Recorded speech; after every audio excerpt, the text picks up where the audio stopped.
ಕಡಲೆ ಇರಲಿ, ಹಲಸಂದೆ ಬೀಜ, ಕಪ್ಪು ಕಡಲೆ ಅಥವಾ ಬಿಳಿ ಕಡಲೆ, ಎಲ್ಲವೂ ಸ್ವಾದಿಷ್ಟವಾಗುತ್ತೆ.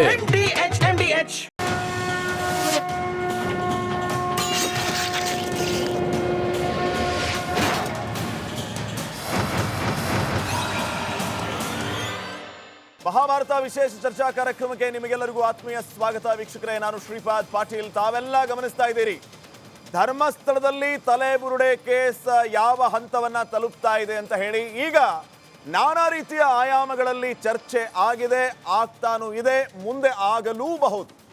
ನಾವು ಪ್ರಮುಖವಾಗಿ ಗಮನಿಸಬೇಕಾಗಿರುವಂತಹ ವಿಚಾರ SIT ತನಿಖೆಯ ವಿಚಾರವಾಗಿ.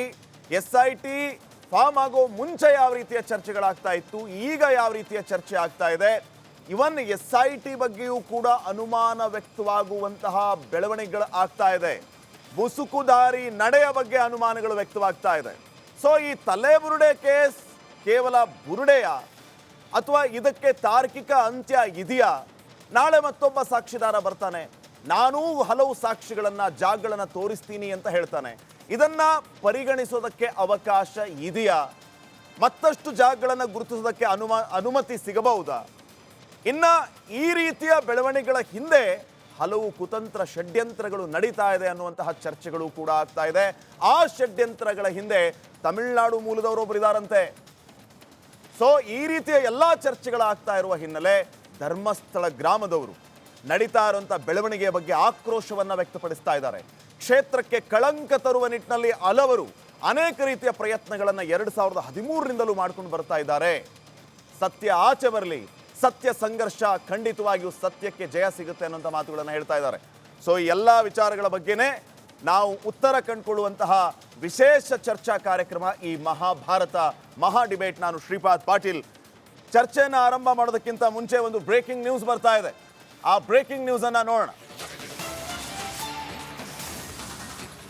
ಧರ್ಮಸ್ಥಳ ಗ್ರಾಮದಲ್ಲಿ ಉದ್ವಿಗ್ನ ಪರಿಸ್ಥಿತಿ ನಿರ್ಮಾಣ ಆಗಿದೆ. ಸುಳ್ಳು ಸುದ್ದಿ ಹಬ್ಬಿಸ್ತಾ ಇದ್ದಾರೆ ಅಂತ ಸ್ಥಳೀಯರು ಆಕ್ರೋಶವನ್ನ ವ್ಯಕ್ತಪಡಿಸ್ತಾ ಇದ್ದಾರೆ. ವಿಡಿಯೋ ಮಾಡ್ತಾ ಇದ್ದ ಮೂವರ ಮೇಲೆ ಹಲ್ಲೆಗೆ ಪ್ರಯತ್ನ ಆಗಿದೆ. ವಿಡಿಯೋ ಮಾಡ್ತಾ ಇದ್ದವರು ಸ್ಥಳೀಯರ ಮಧ್ಯೆ ಘರ್ಷಣೆಯೇ ಸಂಭವಿಸಿದೆ. ಪರಿಸ್ಥಿತಿ ನಿಯಂತ್ರಿಸುವುದಕ್ಕೆ ಪೊಲೀಸರು ಹರಸಾಹಸವನ್ನ ಪಟ್ಟಿದ್ದಾರೆ. ಲಾಠಿ ಬೀಸಿ ಉದ್ರಿಕ್ತ ಗುಂಪನ್ನ ಚದುರಿಸುವಂತ ಕೆಲಸ ಪೊಲೀಸರಿಂದ ಆಗಿದೆ. ಧರ್ಮಸ್ಥಳ ಗ್ರಾಮದಲ್ಲಿ ಸದ್ಯ ಉದ್ವಿಗ್ನ ಪರಿಸ್ಥಿತಿ ನಿರ್ಮಾಣ ಆಗಿದೆ. ನೋಡಿ, ದೃಶ್ಯಗಳಲ್ಲಿ ತಾವು ಗಮನಿಸ್ತಾ ಇದ್ದೀರಿ. ಕ್ಷೇತ್ರದ ಬಗ್ಗೆ ಸುಳ್ಳು ಸುದ್ದಿಯನ್ನ ಹಬ್ಬಿಸುವ ಕೆಲಸ ಆಗ್ತಾ ಇದೆ ಅಂತ ಹೇಳಿ ಗ್ರಾಮಸ್ಥರು ವಿಡಿಯೋ ಮಾಡ್ತಾ ಇದ್ದವರ ವಿರುದ್ಧ ಆಕ್ರೋಶವನ್ನ ವ್ಯಕ್ತಪಡಿಸಿದ್ದಾರೆ. ಈ ಸಂದರ್ಭದಲ್ಲಿ ಆ ಗ್ರಾಮಸ್ಥರು ಮತ್ತು ವಿಡಿಯೋ ಮಾಡ್ತಾ ಇದ್ದವರ ಮಧ್ಯೆ ಘರ್ಷಣೆ ಆಗ್ತಾ ಇದ್ದಂತೆ ಪೊಲೀಸರು ಮಧ್ಯ ಪ್ರವೇಶ ಮಾಡಿದ್ದಾರೆ. ಲಾಠಿ ಬೀಸಿ ಚದುರಿಸುವಂತಹ ಪರಿಸ್ಥಿತಿಯೂ ಕೂಡ ನಿರ್ಮಾಣ ಆಗಿದೆ. ಆ ದೃಶ್ಯಗಳನ್ನ ತಾವು ಗಮನಿಸ್ತಾ ಇದ್ದೀರಿ ವೀಕ್ಷಕರೇ. ಯಾರೋ ವಿಡಿಯೋ ಮಾಡ್ತಾ ಇದ್ರು, ಅವರು ಕ್ಷೇತ್ರದ ಬಗ್ಗೆ ಸುಳ್ಳು ಸುದ್ದಿಯನ್ನ ಹಬ್ಬಿಸ್ತಾ ಇದ್ರು ಅಂತ ಹೇಳಿ ಆಕ್ರೋಶವನ್ನ ವ್ಯಕ್ತಪಡಿಸಿದ ಧರ್ಮಸ್ಥಳ ಗ್ರಾಮಸ್ಥರು ಅವರನ್ನ ತರಾಟೆಗೆ ತೆಗೆದುಕೊಳ್ಳುವಂತ ಕೆಲಸಕ್ಕೆ ಮುಂದಾಗ್ತಾರೆ. ಈ ಸಂದರ್ಭದಲ್ಲಿ ಮಾತಿನ ಚಕಮಕಿ ನಡೆಯುತ್ತೆ. ವಿಡಿಯೋ ಮಾಡುವವರು ಮತ್ತೆ ಆ ಗ್ರಾಮಸ್ಥರ ವಿರುದ್ಧ ಅಲ್ಲಿ ಆಕ್ರೋಶ ವ್ಯಕ್ತವಾಗುತ್ತೆ. ಗ್ರಾಮಸ್ಥರು ವಿಡಿಯೋ ಮಾಡುವವರ ವಿರುದ್ಧ ಈ ಸಂದರ್ಭದಲ್ಲಿ ಪೊಲೀಸರ ಮಧ್ಯ ಪ್ರವೇಶ ಆಗಿದೆ. ಲಾಠಿ ಚಾರ್ಜ್ ಮಾಡಿದ್ದಾರೆ. ಕೂಡಲೇ ಅವರನ್ನ ಅಲ್ಲಿಂದ ನೋಡಿ, ಈಗ ನೀವು ಗಮನಿಸ್ತಾ ಇರುವಂತದ್ದು ಏನಿದೆ, ಇದು ನೇರ ದೃಶ್ಯಾವಳಿಗಳನ್ನ ಗಮನಿಸ್ತಾ ಇದ್ದಾರೆ ರಿಪಬ್ಲಿಕ್ ಕನ್ನಡ ಸ್ಕ್ರೀನ್ ಮೇಲೆ. ಈಗ ಸದ್ಯ ಅಲ್ಲಿ ಈ ರೀತಿಯ ಪರಿಸ್ಥಿತಿ ಇದೆ ವೀಕ್ಷಕರೇ. ಇನ್ನಷ್ಟು ಅಪ್ಡೇಟ್ಸ್ ಅನ್ನ ಕೊಡೋದಕ್ಕೆ ನಮ್ಮ ಮಂಗಳೂರು ಪ್ರತಿನಿಧಿ ದಿನೇಶ್ ಈಗ ಫೋನ್ ಸಂಪರ್ಕದಲ್ಲಿ. ದಿನೇಶ್, ಏನ್ ನಡೀತಾ ಇದೆ ಸದ್ಯಕ್ಕೆ? ಗಲಾಟೆ ಏನಕ್ಕೆ? ಶ್ರೀಪಾದ್ ಪಾಟೀಲ್, ಇದು ನಡೆದಿರುವಂತದ್ದು ನೇತ್ರಾವತಿ ಸ್ನಾನ ಘಟ್ಟದ ಸ್ವಲ್ಪ ದೂರದಲ್ಲಿ ಇರುವಂತಹ ಪಾಂಗಾಳ ಅನ್ನುವಂತಹ ಪ್ರದೇಶದಲ್ಲಿ ಈ ಒಂದು ಘಟನೆ ನಡೆದಿರುವಂತದ್ದು. ಎರಡೂ ಕಡೆಯಿಂದಲೂ ಕೂಡ ಸಾಕಷ್ಟು ಜನರು ಜಮಾವಣೆ ಆಗಿರುವಂತದ್ದು. ಆ ಜನರನ್ನ ಚದುರಿಸೋಕೋಸ್ಕರವಾಗಿ ಪೊಲೀಸರು ಲಘು ಲಾಠಿ ಪ್ರವಾಹವನ್ನು ಕೂಡ ಮಾಡಿರುವಂತದ್ದು. ಅಂದ್ರೆ ಯೂಟ್ಯೂಬರ್ಗಳೇನಿದ್ದಾರೆ ಅವರು ಪ್ರತಿಷ್ಠಿತ ಒಂದು ಕುಟುಂಬದ ವಿರುದ್ಧವಾಗಿ ಅವಹೇಳನಕಾರಿಯಾಗಿ ಮಾತಾಡ್ತಾರೆ ಅನ್ನುವಂತ ಆಕ್ರೋಶ ಈ ಒಂದು ಗ್ರಾಮಸ್ಥರಲ್ಲಿ ಇರುವಂತದ್ದು. ಧರ್ಮಸ್ಥಳ ಭಾಗದ ಸಾಕಷ್ಟು ಗ್ರಾಮಸ್ಥರು ಈ ರೀತಿಯಂತ ಆಕ್ರೋಶವನ್ನು ಕೂಡ ವ್ಯಕ್ತಪಡಿಸಿರುವಂತದ್ದು. ಇವತ್ತು ಆ ಯೂಟ್ಯೂಬರ್ಗಳು ಈ ಒಂದು ಪಾಂಗಳ ರಸ್ತೆಯಲ್ಲಿ ಬರ್ತಿರುವಂತಹ ಸಂದರ್ಭದಲ್ಲಿ ಅವರ ವಿರುದ್ಧ ಆರಂಭದಲ್ಲಿ ಏನೋ ಅವರಿಗೆ ಬೈದಿರುವಂತದ್ದು, ವಾಗ್ವಾದ ನಡೆದು ಆ ಬಳಿಕ ಆರು ಮಂದಿ ಯೂಟ್ಯೂಬರ್ ಇದ್ದು ಅವರಲ್ಲಿ ಕೆಲವರಿಗೆ ಹಲ್ಲೆ ಮಾಡಿರುವಂತದ್ದು. ಈ ವೇಳೆ ಬಹಳಷ್ಟು ಮಾತು ಬೆಳೆದಿರುವಂತದ್ದು. ಆ ಬಳಿಕ ಆ ಎರಡೂ ಕಡೆಯಿಂದ ಅಂದ್ರೆ ಯೂಟ್ಯೂಬರ್ ಪರವಾಗಿ ಒಂದಷ್ಟು ಮಂದಿ ಸೇರಿದ್ದರು. ಜೊತೆಗೆ ಈ ಒಂದು ಗ್ರಾಮಸ್ಥರು ಕೂಡ ಹೆಚ್ಚಿನ ಸಂಖ್ಯೆಯಲ್ಲಿ ಜಮಾವಣೆ ಆಗಿರುವಂತದ್ದು. ಅಂದ್ರೆ ಈ ರೀತಿಯಾಗಿ ನೀವು ಅವಹೇಳನಕಾರಿಯಾಗಿ ಮಾತಾಡ್ತೀರಿ, ಮಾಡ್ತೀರಿ, ಇದು ಸರಿ ಇಲ್ಲ. ಪ್ರತಿದಿನವೂ ಕೂಡ ಬೇರೆ ಬೇರೆ ರೀತಿಯಾದಂತಹ ವಿಡಿಯೋ ಮಾಡಿ ಹಾಕ್ತೀರಿ, ಇದರಿಂದ ನಮ್ಮ ಮನಸ್ಸಿಗೆ ಘಾಸಿ ಆಗಿದೆ ಎನ್ನುವ ನಿಟ್ಟಿನಲ್ಲಿ ಇವರು ಆಕ್ರೋಶವನ್ನು ವ್ಯಕ್ತಪಡಿಸಿ ಹಲ್ಲೆಯನ್ನು ಕೂಡ ಮಾಡಿರುವಂತದ್ದು. ಸದ್ಯ ಪೊಲೀಸರು ಹೆಚ್ಚಿನ ಸಂಖ್ಯೆಯಲ್ಲಿ ಅಲ್ಲಿ ನಿಯೋಜನೆ ಆಗಿರುವಂತದ್ದು. ಬರುವಂತ ಗ್ರಾಮಸ್ಥರನ್ನಾಗಿರ್ಬೋದು, ಜೊತೆಗೆ ಯೂಟ್ಯೂಬರ್ ಪರವಾಗಿ ಇರುವವರನ್ನಾಗಿರ್ಬೋದು, ಅವರನ್ನ ಚದುರಿಸುವಂತ ಕೆಲಸವನ್ನು ಕೂಡ ಮಾಡ್ತಾ ಇರುವಂತದ್ದು. ಒಂದು ಹಂತದಲ್ಲಿ ಪರಿಸ್ಥಿತಿ ಕೈಮೀರುವ ಹಂತಕ್ಕೂ ಕೂಡ ತಲುಪಿತ್ತು. ಅಂದ್ರೆ ಯೂಟ್ಯೂಬರ್ ಪರವಾಗಿ ಕೂಡ ಒಂದಷ್ಟು ಮಂದಿ ಸೇರಿದ್ರು, ಜೊತೆಗೆ ಗ್ರಾಮಸ್ಥರ ಪರವಾಗಿ ಕೂಡ ಸಾಕಷ್ಟು ಮಂದಿ ಸೇರಿದ್ರು. ಹೊಯ್ಕೈ ಕೂಡ ನಡೆದಿರುವಂತದ್ದು. ಆ ಬಳಿಕ ಪೊಲೀಸರು ಎಲ್ಲರನ್ನು ಕೂಡ ಚದುರಿಸಿರುವಂತದ್ದು. ಸದ್ಯ ಎಲ್ಲರನ್ನು ಕೂಡ ಬೇರೆ ಬೇರೆ ಅಂದ್ರೆ ಯೂಟ್ಯೂಬರ್ ಪರವಾಗಿದ್ದವರನ್ನು ಕೂಡ, ಜೊತೆಗೆ ಗ್ರಾಮಸ್ಥರನ್ನು ಕೂಡ ಅಲ್ಲಿಂದ ಕಳುಹಿಸುವಂತ ಕೆಲಸ ಮಾಡಿರುವಂತದ್ದು. ಪೊಲೀಸ್ ಬಿಗಿ ಭದ್ರತೆ ಆ ಒಂದು ಸ್ಥಳದಲ್ಲಿ ಸದ್ಯದಲ್ಲಿ ಇರುವಂತದ್ದು. Shripad Patil. Okay, thank you Dinesh ಮಾಹಿತಿಗಾಗಿ.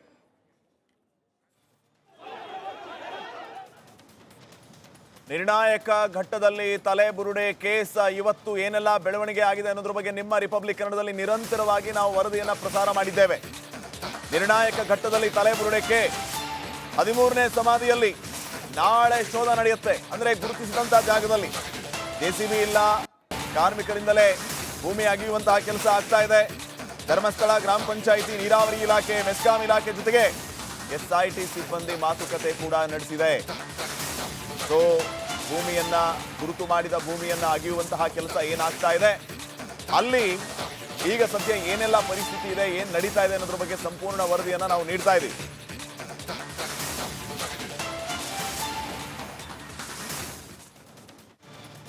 ಮಹಾಭಾರತ ಚರ್ಚಾ ಕಾರ್ಯಕ್ರಮವನ್ನು ಈಗ ಆರಂಭ ಮಾಡ್ತಾ ಇದ್ದೀವಿ. ವಿಶೇಷ ಅತಿಥಿಗಳು ಕೂಡ ನಮ್ಮ ಜೊತೆಗೆ ಜಾಯ್ನ್ ಆಗಿದ್ದಾರೆ. ಅವರನ್ನ ಕಾರ್ಯಕ್ರಮಕ್ಕೆ ಸ್ವಾಗತಿಸ್ತಾ ಇದ್ದೀನಿ. ಮೊದಲನೇದಾಗಿ ನಮ್ಮ ಸ್ಟುಡಿಯೋದಲ್ಲಿ ಹಿರಿಯ ವಕೀಲರಾಗಿರುವಂತಹ ಸೂರ್ಯ ಮುಕುಂದರಾಜ್ ಇದ್ದಾರೆ. ಅವರನ್ನ ಕಾರ್ಯಕ್ರಮಕ್ಕೆ ಸ್ವಾಗತಿಸ್ತಾ ಇದ್ದೀನಿ. ಸೂರ್ಯ ಮುಕುಂದರಾಜ್, ಕಾರ್ಯಕ್ರಮಕ್ಕೆ ಸ್ವಾಗತ. ಹಾಗೇನೆ ನಿವೃತ್ತ ಪೊಲೀಸ್ ಅಧಿಕಾರಿಯಾಗಿರುವಂತಹ ನಾಗರಾಜ್ ಅವರು ಕೂಡ ನಮ್ಮ ಸ್ಟುಡಿಯೋದಲ್ಲಿ ಜಾಯ್ನ್ ಆಗಿದ್ದಾರೆ. ಅವರನ್ನು ಕಾರ್ಯಕ್ರಮಕ್ಕೆ ಸ್ವಾಗತಿಸ್ತಾ ಇದ್ದೀನಿ. Nagaraj sir, welcome. ಹಾಗೇನೆ ಮತ್ತೊಬ್ಬ ಅತಿಥಿ ಕೂಡ ಇದ್ದಾರೆ. FSL ತಜ್ಞರಾಗಿರುವಂತಹ ಡಾಕ್ಟರ್ ದಿನೇಶ್ ರಾವ್, ಇವರು ಕೂಡ ಜಾಯ್ನ್ ಆಗಿದ್ದಾರೆ. ಅವರನ್ನ ಕಾರ್ಯಕ್ರಮಕ್ಕೆ ಸ್ವಾಗತಿಸ್ತಾ ಇದ್ದೀನಿ. ದಿನೇಶ್ ರಾವ್, ಕಾರ್ಯಕ್ರಮಕ್ಕೆ ಸ್ವಾಗತ ಸರ್. ಇನ್ನೇನು ಕೆಲವು ಕ್ಷಣಗಳಲ್ಲಿ ನಮ್ಮ ಜೊತೆಗೆ ಹಿರಿಯ ವಕೀಲರಾಗಿರುವಂತಹ SK ಬಾಲನ್ ಅವರು ಜಾಯ್ನ್ ಆಗ್ತಾರೆ. ಹಾಗೇನೆ ಪತ್ರಕರ್ತ, ಸಾಮಾಜಿಕ ಕಾರ್ಯಕರ್ತ ಆಗಿರುವಂತಹ ವಸಂತ ಗಿಳಿಯಾರ್ ಕೂಡ ಜಾಯ್ನ್ ಆಗ್ತಾರೆ. ಇನ್ನು ಮತ್ತೊಬ್ಬ ಪತ್ರಕರ್ತ ಆಗಿರುವಂತಹ ಕೀರ್ತಿ ಕೂಡ ಜಾಯ್ನ್ ಆಗ್ತಾರೆ. ಅವರನ್ನು ಕೂಡ ನಾನು ಅಡ್ವಾನ್ಸ್ ಆಗಿ ವೆಲ್ಕಮ್ ಮಾಡ್ತಾ ಇದ್ದೀನಿ. ಕೆಲವೇ ಕ್ಷಣಗಳಲ್ಲಿ ನಮ್ಮ ಡಿಬೇಟ್ಗೆ ಅವರು ಕೂಡ ಜಾಯ್ನ್ ಆಗ್ತಾ ಇದ್ದಾರೆ. ನಾನು ಮೊದಲನೇದಾಗಿ ಸೂರ್ಯ ಮುಕುಂದರಾಜ್ ಅವರಿಂದ ಈ ಡಿಬೇಟನ್ನು ಆರಂಭ ಮಾಡ್ತಾ ಇದ್ದೀನಿ. ಸೂರ್ಯ ಮುಕುಂದರಾಜ್, ಈ ಕೇಸ್ನ ವಿಚಾರಕ್ಕೆ ಸಂಬಂಧಪಟ್ಟಂಗೆ ಒಂದೊಂದೇ ಬಾಂಬನ್ನು ಸಿಡಿಸುವಂಥ ಕೆಲಸ ಹೋರಾಟಗಾರರಿಂದ ಆಗ್ತಾ ಇದೆ. ಎಸ್ಪೆಷಲಿ ತಾವು ಕೂಡ SIT ಅಧಿಕಾರಿಗಳ ಬಗ್ಗೆನೇ ಅನುಮಾನವನ್ನು ವ್ಯಕ್ತಪಡಿಸಿದ್ರಿ. ಈ SIT ಮೇಲೆ ಅನುಮಾನ ಯಾಕೆ? SIT ಫಾರ್ಮ್ ಮಾಡಿ ಅಂತ ಹೇಳಿದಂಥವ್ರು ಹೋರಾಟಗಾರರೇ. ಈಗ SIT ರಚನೆ ಆಗಿದೆ, ಅದರ ಕೆಲಸವನ್ನು ಅದು ಮಾಡ್ತಾ ಇದೆ.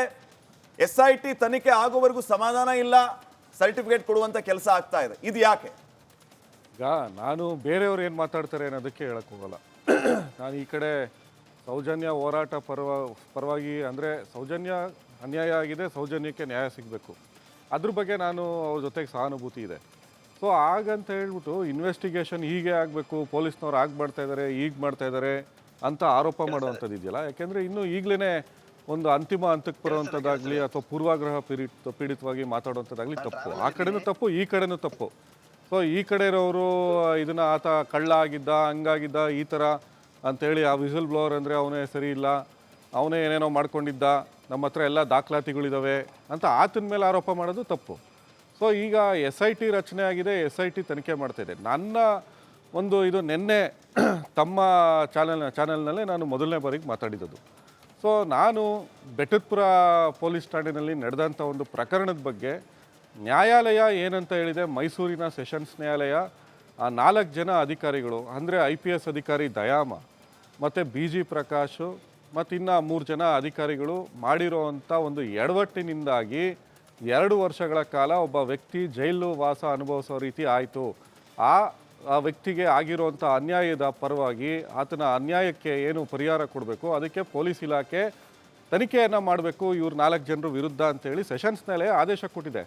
ಅಂಥ ವ್ಯಕ್ತಿ ಇವತ್ತು SITನಲ್ಲಿರುವಂಥದ್ದು ಎಷ್ಟರ ಮಟ್ಟಿಗೆ ಸರಿ, ನೈತಿಕವಾದಂಥ ಪ್ರಶ್ನೆಯನ್ನು ನಾನು ಎತ್ತಿದ್ದೀನಿ ಅಷ್ಟೇ.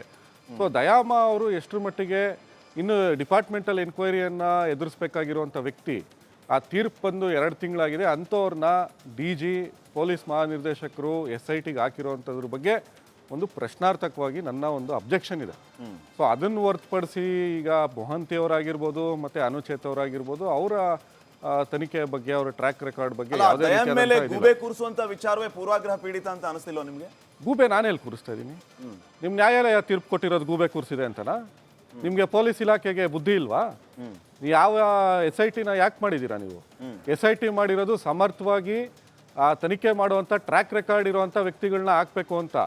ಈ ಥರ ನ್ಯಾಯಾಲಯದಿಂದ ಒಂದು ಇದನ್ನ ಸ್ಟ್ರೆಚರ್ ಪಾಸ್ ಮಾಡಿಸ್ಕೊಂಡಿರೋವಂಥವ್ರನ್ನ ಕರ್ಕೊಂಬಂದ್ಬಿಟ್ಟು ನೀವು SITಗೆ ಹಾಕಿದ್ರೆ ಯಾರ ಮೇಲೆ ಅನುಮಾನ ಬರಲ್ಲ?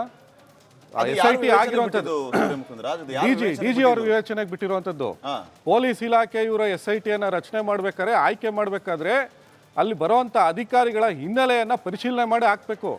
ಸೊ ಇಂಥ ಒಬ್ಬ ವ್ಯಕ್ತಿಯನ್ನ ಹಾಕಿದೀರಾ ಅಂದ್ರೆ ನ್ಯಾಯಾಲಯ ಅಬ್ಸರ್ವೇಷನ್ ಮಾಡಿರುವಂತ ವ್ಯಕ್ತಿನ ನೀವು ಹಾಕುವಂಥದ್ರಲ್ಲೇ ತಪ್ಪು.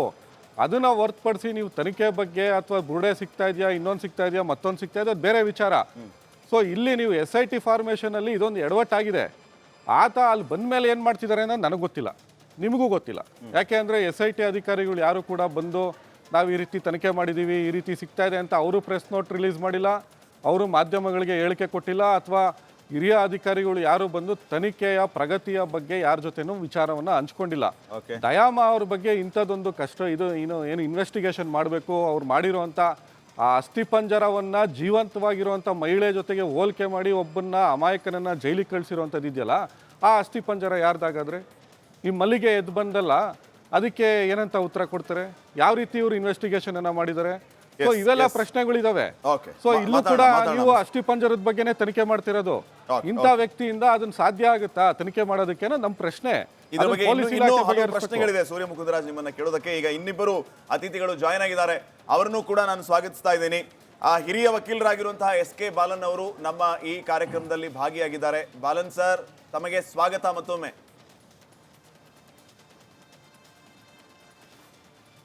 Thank you. ಎಸ್, ಪತ್ರಕರ್ತರಾಗಿರುವಂತಹ ಕೀರ್ತಿ ಕೂಡ ಜಾಯ್ನ್ ಆಗಿದ್ದಾರೆ. ಕೀರ್ತಿ ಅವರೇ, ಸ್ವಾಗತ ನಿಮಗೆ ಮತ್ತೊಮ್ಮೆ. ಪ್ರಶ್ನೆ ಏನಂತ ಕೇಳಿ. ಧನ್ಯವಾದ. ಎಸ್, SK ಬಾಲನ್ ಅವರೇ, ಈಗ ನಾನು ಇಲ್ಲಿ ಸೂರ್ಯ ಮುಕುಂದರಾಜ್ ಅವರಿಗೆ ಪ್ರಶ್ನೆ ಮಾಡ್ತಾ ಇದ್ದೆ. ಈಗ SIT ಮೇಲೆ ಅನುಮಾನ ವ್ಯಕ್ತಪಡಿಸುವಂತ ಕೆಲಸ ಆಗ್ತಾ ಇದೆ. ತನಿಖೆ ನೀವು ಅಂದುಕೊಂಡ ರೀತಿಯಲ್ಲಿ ಸಾಗ್ಲಿಲ್ಲ ಅಂತಂದ್ರೆ ಈ ರೀತಿ ಮೊಸರಲ್ಲಿ ಕಲ್ಲು ಹುಡ್ಕುವಂತ ಕೆಲಸವನ್ನ ಮಾಡೋದು ಎಷ್ಟರ ಮಟ್ಟಿಗೆ ಸರಿ? ನಾನು ಹೇಳ್ತಾ ಇರೋದು ತನಿಖೆ ಸಾರ್ವಜನಿಕ ವಲಯದಲ್ಲಿ ಆಗ್ತಾ ಇರುವಂತ ಚರ್ಚೆಯ ಬಗ್ಗೆ ನಾನು ಪ್ರಶ್ನೆ ಮಾಡ್ತಾ ಇದ್ದೀನಿ ಬಾಲನ್ ಅವರೇ.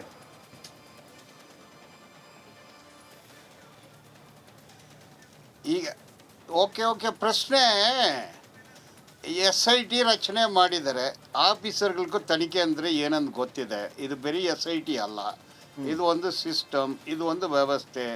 ಅವ್ರ ಜೊತೆ FSLನವರು ಇದ್ದಾರೆ. ಇಟ್ ಈಸ್ ಸರ್ಚಿಂಗ್ ಅಂದರೆ ಹೆಂಗಿದೆ, ಕತ್ಲಲ್ಲಿ ಬೆಕ್ಕನ್ನು ಸರ್ಚ್ ಮಾಡ್ದಂಗೆ ಸರ್ಚ್ ಆಗ್ತಾ ಇದೆ. Search is going on. ಈಗ ಹೇಳ್ತಾನೆ ನಾನು ಊತಾಕ್ದೆ, ಊತಾಕಿದವನಿಗೆ ಏನ ಕೊಟ್ಟಿದ್ದು ಯಾರು? B ಯಾರು, C ಯಾರು? ಅದು ಹೊರಗೆ ಬರಬೇಕು. BC ಬಂದರೆ ಮಾತ್ರ ಇದು ತನಿಖೆ ಆಗುತ್ತೆ. ಈಗ 20 ವರ್ಷಕ್ಕೆ ಮೊದಲು ಒಂದು ಡೆಡ್ ಬಾಡಿನ ಊತಾಕಿದ್ರೆ ಆ ಬೋನ್ಸು 5 ಇಯರ್ಸ್ ಆದಮೇಲೆ ಡಿಸ್ಇಂಟಗ್ರೇಟ್ ಆಗುತ್ತೆ. ಇಲ್ಲಿ ಎಲ್ಲ ನೇತ್ರಾವತಿ ಕೆರೆಯಲ್ಲಿ ಆಗದೆ ಅಂತ ಹೇಳ್ತಾನೆ. ಒಟ್ಟಾರೆ ಸಿಟ್ಟು ತನಿಖೆ ನಡೀತಾ ಇದೆ. ಅದರಲ್ಲಿ ಒಂದು ಗುಂಪು ಪರ ಇದೆ, ಒಂದು ಗುಂಪು ಎಗೇನ್ಸ್ಟ್ ಆಗಿದೆ. ಎಗೇನ್ಸ್ಟ್ ಆಗಿರೋ ಗುಂಪು ಏನೇನೋ ಕಟ್ಟು ಕತೆಗಳು. ಈಗಾಗಲೇ ಎಗೇನ್ಸ್ಟ್ ಇರೋ ಗುಂಪು ಅಲ್ಲಿ ಯಾರೋ ಪ್ರೆಸಿಡೆಂಟು, ಪಂಚಾಯತ್ ಸೆಕ್ರೆಟ್ರಿ, ಅವನು ಕಲ್ಲ, ಅವನು ಊರು ಬಿಟ್ಟು ಹೋಗ್ಬಿಟ್ಟದ. Why should we question that? Let them ತನಿಖೆ ಮಾಡಲಿ. ಈಗ ಬುರುಡೆಗಳು ಸಿಗಿದೆ, ಮೂಡೆ ಸಿಗಿದೆ, ಅದನ್ನು FSL ಈಗ ಪೆಲ್ವಿಸ್ ಇದ್ದರೆ ಹೆಣ್ಣ ಗಂಡು ಅಂತ ಗೊತ್ತಾಗುತ್ತೆ. ಪೊಲೀಸರೇ ಲೀಕ್ ಆಗಿಲ್ಲ. ಈ ವಿರೋಧವಾಗಿರೋ ಗುಂಪು ಅದು ಪುರುಷರು, ಅದಕ್ಕೆ 50 ವಯಸ್ಸು, ಅದಕ್ಕೆ 30 ವಯಸ್ಸು. ಇದೆಲ್ಲ ಯಾಕೆ? ಪರ ಹಂಗಲ್ಲ. ಒಂದು ಅನ್ಯಾಯ ನಮ್ಮ ದೇಶದಲ್ಲಿ, ಕರ್ನಾಟಕದಲ್ಲಿ ಕರಾವಳಿಯಲ್ಲಿ ಅನ್ಯಾಯ ಆಗಿದೆ. ಮಹಿಳೆಯರು ಕಾಣೆ ಆಗಿದ್ದಾರೆ. ಅತ್ಯಾಚಾರ, ಕೊಲೆ, mass burial, mass rape, serial killer ಬಂದಿದೆ. ಯಾರು ಮಾಡಿದ್ದಾರೆ? ಒಂದು ಪ್ರಶ್ನೆ ನಿಮ್ಗೆ ಏನಂತಂದ್ರೆ, ನೀವು ಹೇಳ್ತಾ ಇದ್ರಿ ಏನ್ ಕೇಳ್ತಾ ಇದ್ದೀರಿ ಅಂತಂದ್ರೆ, ಈಗ ಕೆಲವು ವಿರೋಧ ಮಾಡ್ತಾ ಇರುವಂತ ಗುಂಪು, ಇದನ್ನ ಸಹಿಸ್ಕೊಳ್ದೇ ಇರುವಂತ ಗುಂಪು ಇದು ಪುರುಷರದ್ದು ಅಂತ ಹೇಳ್ತಾ ಇದೆ. ವರದಿ ಬರಲಿ, ಈಗಲೇ ಇವ್ರು ಹೇಗೆ ಹೇಳ್ತಾರೆ ಅಂತ ನೀವು ಕೇಳ್ತಾ ಇದ್ದೀರಲ್ಲ. ಸೊ ಇಷ್ಟು ವರ್ಷಗಳ ಹಿಂದೆ ಇಷ್ಟೊಂದು ಹೆಣಗಳ ಬಿದ್ದಿದ್ದು ಇದು ಅತ್ಯಾಚಾರದಿಂದಲೇ ಬಿದ್ದಿದ್ದು ಅಂತ ನೀವ್ ಹೇಗೆ ಕನ್ಕ್ಲೂಷನ್ ಬರ್ತೀರಿ? ನಿಮ್ಗೆ ಯಾರು ವರದಿ ಕೊಟ್ರು?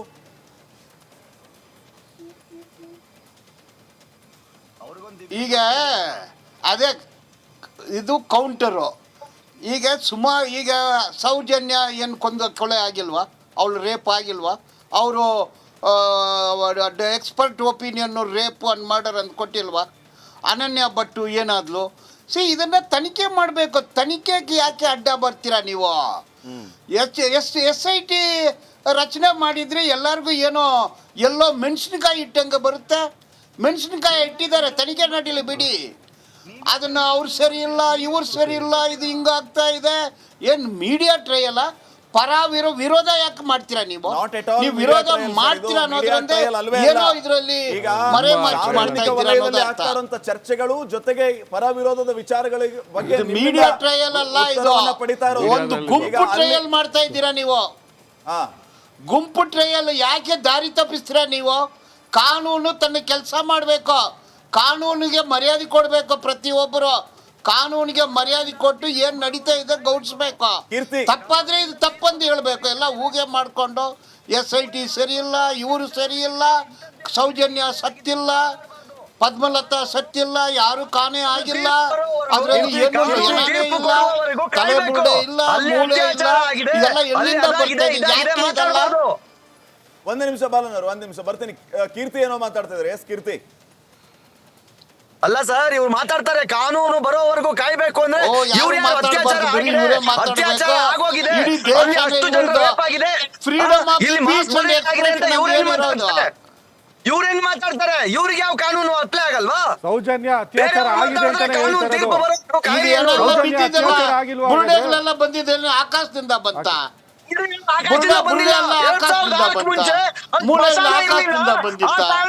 ಮಿಸ್ಸಿಂಗ್ ಹೆಂಗಾಯ್ತು? ಅನನ್ಯ ಭಟ್ ಎಲ್ಲಿಂದ ಮಿಸ್ ಆದ್ಲು? ಎಲ್ಲಿಂದ ಬಿಸಾಕಿದಲ್ಲ? FSL ಎಕ್ಸ್ಪರ್ಟ್ ನಿಮ್ಮ ಎದುರುಗಡೆ 3 ದಿನಕ್ಕೆ ಮರ್ತೋಗುತ್ತೆ. ನೀವು ಯಾಕೆ SIT ಗೆ ವಿರೋಧ ಮಾಡ್ತೀರಾ? ಕಾನೂನಿಗೆ ಯಾಕೆ ವಿರೋಧ ಮಾಡ್ತೀರಾ? ಕಾನೂನಿಗೆ ಮರ್ಯಾದೆ ಕೊಡಿ, ಸಂವಿಧಾನಕ್ಕೆ ಮರ್ಯಾದೆ ಕೊಡಿ, ತನಿಖೆಗೆ ಮರ್ಯಾದೆ ಕೊಡಿ, ಜನರಿಗೆ ಮರ್ಯಾದೆ ಕೊಡಿ. ಎಲ್ಲ ನೀವು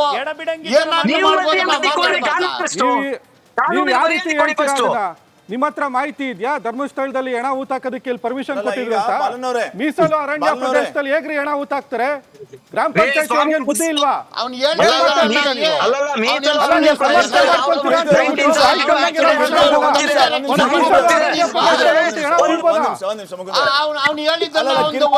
ನ್ಯಾಯಾಧೀಶ ಮುಂದೆ ಹೇಳಿದ್ದು ತಪ್ಪಂತೀರಾ?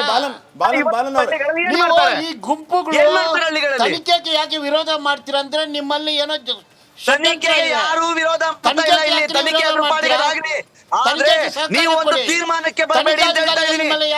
ಮೀಸಲು ಅರಣ್ಯ ಪ್ರದೇಶದಲ್ಲಿ ಅದನ್ನು ಊತಿದ್ರೆ ಗ್ರಾಮ ಪಂಚಾಯತಿ ವಿರುದ್ಧ ಕೇಸ್ ಹಾಕಿ.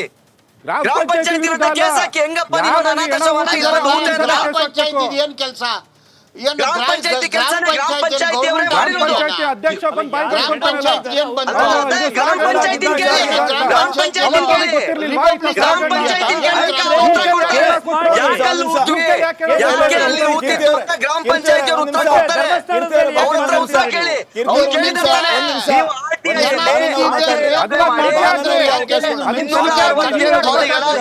ಸಮೇತ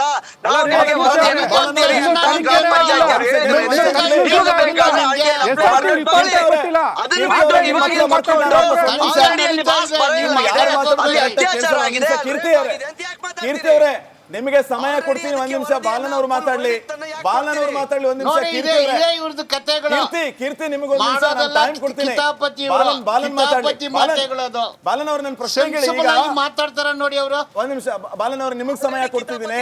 take your own time. Balan ಅವರೇ ಒಂದ್ ನಿಮಿಷ, ನಿಮಗೆ ನಾನು ಸಮಯ ಕೊಡ್ತಾ ಇದ್ದೀನಿ. ಈಗ ಆ ಮುಸುಕುದಾರಿ ವ್ಯಕ್ತಿ ಏನಿದ್ದಾನೆ, ಆತನ ಬಗ್ಗೆ ಅನುಮಾನಗಳು ಮೂಡ್ತಾ ಇದೆ. ಗುರುತಿಸಿದಂತ ಜಾಗ ಒಂದು, ಆತ ಹೋಗಿ ನೇರವಾಗಿ ಅಗಿಲಿಲ್ಲ, ತೆಗಿಲಿಲ್ಲ, ಏನ್ ಮಾಡ್ಲಿಲ್ಲ, ಒಂದು ಅಸ್ಥಿ ಪಂಜರ ಸಿಗುತ್ತೆ. ಸೊ ಆ ಜಾಗ ಈ ಮುಸುಕುದಾರಿಗೆ ಹೇಗೆ ಗೊತ್ತಾಯ್ತು? ಅದಕ್ಕೆ ಇನ್ನೊಂದು ವಿಚಾರವನ್ನ ಸೇರಿಸುವಂತ ಕೆಲಸ ಆಗ್ತಾ ಇದೆ. ಹಾಗಿದ್ರೆ ಆತ ಗುರುತು ಮಾಡಿದ ಜಾಗ ಬಿಟ್ಟು ಬೇರೆ ಕಡೆ ಆತ ನೇರವಾಗಿ ಹೋಗ್ತಾನೆ, ಅಲ್ಲಿ ಅಸ್ಥಿ ಪಂಜರ ಸಿಗುತ್ತೆ ಅಂತಂದ್ರೆ ಈತನ ಹಿಂದೆ ಒಂದು ಟೀಮ್ ವರ್ಕ್ ಮಾಡ್ತಾ ಇದೆ. ಆ ಟೀಮ್ ನ ಉದ್ದೇಶ ಏನು ಅನ್ನೋಂತ ಪ್ರಶ್ನೆಗಳು ಬರ್ತಾ ಇದೆ. ಬಾಲನವರೇ ಒಂದ್ ನಿಮಿಷ ಮುಖಂದ್ರ, ಇದು no no no no no no no no no no ನೀವು ರಾಂಗ್ ಕನೆಕ್ಷನ್ ಕೊಡ್ತಾ ಇದ್ದೀರಾ. ಅವ್ರ ಹಿಂದ್ಗಡೆ ಯಾವ ಟೀಮ್ ವರ್ಕ್ ಮಾಡುತ್ತೆ?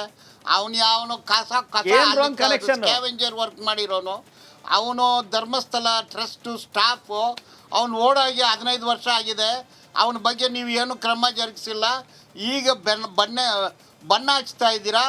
ಅವನು ಅವನು ಓಡೋದ, ಕಳ್ಳತನ ಮಾಡ್ದ, ಎಲ್ಲಿ ಡಾಕ್ಯುಮೆಂಟು? ಈ ಕತ್ತೆಗಳೆಲ್ಲ 4-5 ದಿವಸದಿಂದ ಬರ್ತಾ ಇದೆ. ಸಿಟ್ಟು ರಚನೆ ಕತೆ ನೋಡಿ, ಇದೆಲ್ಲ ಕಲ್ಪನೆ ಕಟ್ಟು ಕತೆ. ಸಿಟ್ಟು ವಿರೋಧ ಗುಂಪು ಮಾತಾಡೋದೆಲ್ಲ ಕಲ್ಪನೆ. ಅವ್ರಿಗೆ ಈ ವಿಷಯ ಗೊತ್ತಿಲ್ಲ, ದಾರಿ ತಪ್ಪಿಸೋ ಕೆಲಸ ಮಾಡ್ತಾ ಇದ್ದಾರೆ. ಮಿಸ್ಸಿಂಗ್ ಕೇಸ್ ಎಲ್ಲಿ ಡಾಕ್ಯುಮೆಂಟ್? 367 ಹುಡುಗಿರ್ ಮಿಸ್ಸಿಂಗ್ ಕೇಸ್ ಡಾಕ್ಯುಮೆಂಟ್ ಎಲ್ಲಿ ಸರ್? ನೀವು ಹೋಗಿ ಅಲ್ಲಿ ಪೊಲೀಸ್ ಸ್ಟೇಷನ್ ಅಲ್ಲಿ ಹೋಗಿ ಕೇಳಿ ಕೊಡ್ತಾರೆ. ಈಗ ಹೋಗಿ ಅಲ್ಲಿ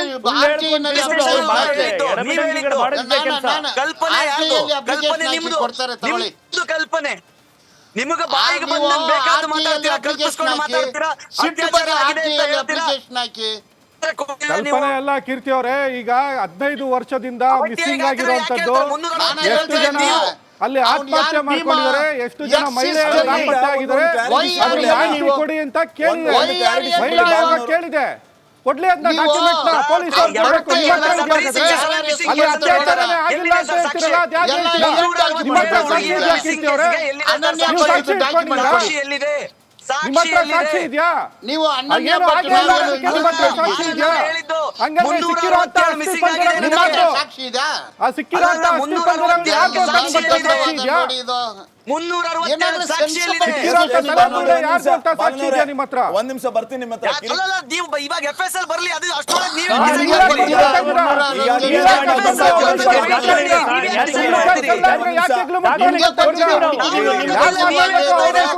ನೀವು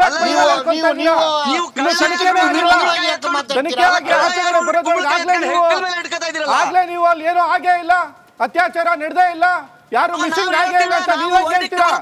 ನಿಮ್ಮ ಹತ್ರ ಏನ್ ಮಾಹಿತಿ ಇದೆ? ನಿಮ್ಮ ಹತ್ರ ಏನ್ ಮಾಹಿತಿ ಇದೆ? ಮಾಹಿತಿ ಕೊಡಿ ಅಂತ ಕೇಳ್ತಿರೋದು. SIT ಅವ್ರು ಹೇಳಿದಾರಾ ನಿಮ್ಗೆ? SIT ಅವ್ರು ನಿಮ್ಗೆ ಹೇಳಿದಾರಾ? ಮಾತಾಡಿದಾರಾ ನಿಮ್ಮ ಹತ್ರ SIT ಅವರು? ಮಾಹಿತಿ ಹಂಚ್ಕೊಂಡಿದಾರಾ?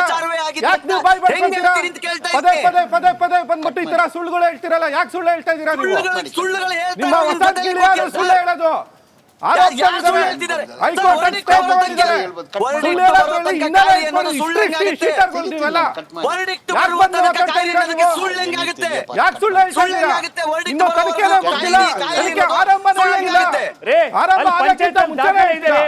ಸುಮ್ನೆ ಬಾಯಿಗೆ ಬಂದಾಗ ಬೊಗಳಬೇಡಿ, ಅಲ್ಲಿ ಕುತ್ಕೊಂಡು ಯಾರಿಗೆ ಬೇಕು ಡಾಕ್ಯುಮೆಂಟ್? 264 ಯುಡಿಆರ್ ಮಾಡಿದ್ದಾರೆ ನಿಮ್ಮ ಕುಟುಂಬದವರದ್ದ? 264 ಯುಡಿಆರ್ ಆಗಿದೆ ನಿಮ್ಮ ಕುಟುಂಬದವರದ್ದ? ನಿಮ್ಮ ಫ್ಯಾಮಿಲಿ ಅದು ಡಾಕ್ಯುಮೆಂಟ್ ಇದೆ, ಕೊಡ್ತೀವಿ ಬನ್ನಿ. ಎಲ್ಲಿ ಕೊಡ್ಬೇಕು ನಿಮ್ಗೆ ಡಾಕ್ಯುಮೆಂಟ್? ಎಲ್ಲಿ ಕೊಡ್ಬೇಕು? ಮನೆ ಕೊಡ್ಬೇಕಾ? ನಿಮ್ಮ ಮನೆ ಕೊಡ್ಬೇಕು ಡಾಕ್ಯುಮೆಂಟ್? ಯಾರಿಗೆ ಹೇಳ್ತಾ ಇದ್ದೀರಾ? ಏನು ಧರ್ಮಸ್ಥಳ ಕ್ಷೇತ್ರದ ಬಗ್ಗೆ ಸುಳ್ಳು ಆರೋಪ ಮಾಡಿಕೊಂಡು ನಿಮ್ಮ ಯೂಟ್ಯೂಬರ್ಸ್ಗೆ ಒದೆ ಬಿದ್ದಿದೆಯಲ್ಲ, ನಾಳೆ ದಿವಸ ಇಡೀ ಧರ್ಮಸ್ಥಳದ ಗ್ರಾಮಸ್ಥರು ಎದ್ದು ದಂಗೆ ಹೇಳ್ತಾರೆ. ಕಾನೂನು ಪ್ರಕ್ರಿಯೆ ಕೋರ್ಟಲ್ಲಿ ಇದೆ, ಕಾನೂನು ಪ್ರಕ್ರಿಯೆ ಅದು. ನೀವೇನು ಅದಕ್ಕೆ ಡಾಕ್ಯುಮೆಂಟ್ ಬೇಕಾ ನಿಮ್ಗೆ? ಡಾಕ್ಯುಮೆಂಟ್ ಕೊಡ್ತೀವಿ ಬಂದ್ರೆ ಡಾಕ್ಯುಮೆಂಟ್ ಬೇಕು ನಿಮ್ಗೆ? ಯಾರಿಗೆ ಕೇಳ್ತಾ ಇರೋದು ನೀವು? ನಾಲಿಗೆ ಬಿಗಿ ಹಿಡಿದು ಮಾತಾಡಿ, ನಾಲಿಗೆ ಬಿಗಿ ಹಿಡಿದು ಮಾತಾಡಿ. ನಮ್ಗೆ ನಾವು ಪುಣ್ಯಕ್ಷೇತ್ರ ಸಂರಕ್ಷಣಾ ಸಮಿತಿಯಿಂದ ಹೋರಾಟ ಮಾಡ್ತಾ ಇದ್ದೀವಿ. ನಮ್ಮ ಶಾಸಕರ ಬಗ್ಗೆ ಹೋರಾಟ ಮಾಡಕ್ಕೆ ನೀವು ಪರ್ಮಿಷನ್ ಕೊಡೋದು? ನೀವು ಯಾವ ದೊಡ್ಡ ನಾಯಕ? ನೀವು ಯಾವ ದೊಡ್ಡ ನಾಯಕ? ನಿಮ್ಮ ಹತ್ರ ಪರ್ಮಿಷನ್ ತಗೊಳ್ಳೋದು? ನೀವು ಯಾರೇ? ಹೈಕೋರ್ಟ್ ಅಲ್ಲಿ ಕೇಸ್ ಇಲ್ವಾ?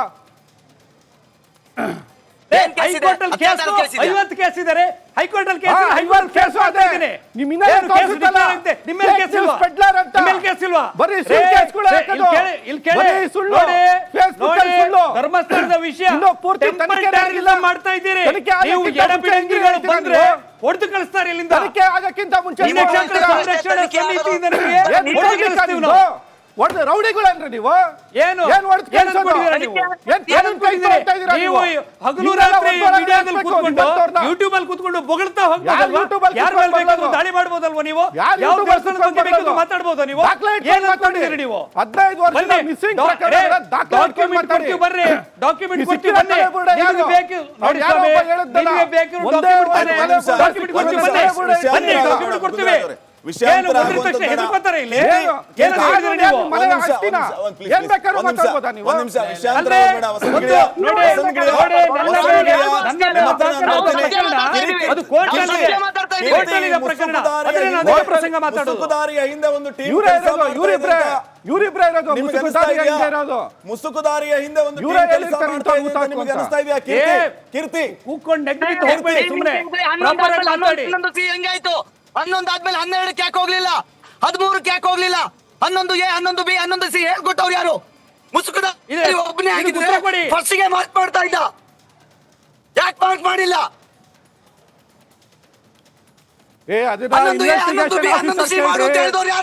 ಇನ್ವೆಸ್ಟಿಗೇಷನ್ ಆಫೀಸರ್ ಹೇಳ್ಬೇಕು. ಇನ್ವೆಸ್ಟಿಗೇಷನ್ ಆಫೀಸರ್ ಮುಸುಕುದಾರಿ ಏನ್ ಹೇಳ್ತಾನೋ ಅದನ್ನ ಇನ್ವೆಸ್ಟಿಗೇಷನ್ ಆಫೀಸರ್ ಮಾಡ್ತಾನೆ. ನಿಮ್ಮ ಎಡಬಿಡಂಗಿ ಟಿವಿಯಲ್ಲಿ 12 ಅಸ್ಥಿಪಂಜರ ಇಲ್ಲ SIT ಟೀಮ್ ಅಲ್ಲಿ ಇದ್ದೀರಾ? ನೀವೆಲ್ಲ ಇನ್ವೆಸ್ಟಿಗೇಷನ್ ಮಾಡ್ಬೇಕಾ? ಮಾಡ್ತಾರೆ. ಪ್ರಶ್ನೆ ಮಾಡಕ್ಕೆ ನೀವ್ಯಾರು ಕೇಳಕ್ಕೆ?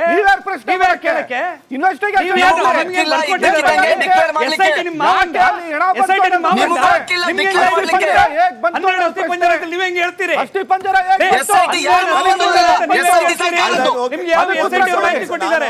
ಕೀರ್ತಿ ಅವರು ನಿಮಗೆ SIT ಮಾಹಿತಿ ಕೊಡ್ತಾ 12 ಅಸ್ಥಿ ಪಂಜರ ಇದೆ ಅಂತ? ಇವತ್ತು ನಾನೇ ಕಂಪ್ಲೇಂಟ್ ಕೊಟ್ಟು ಬಂದಿದ್ದೀನಿ.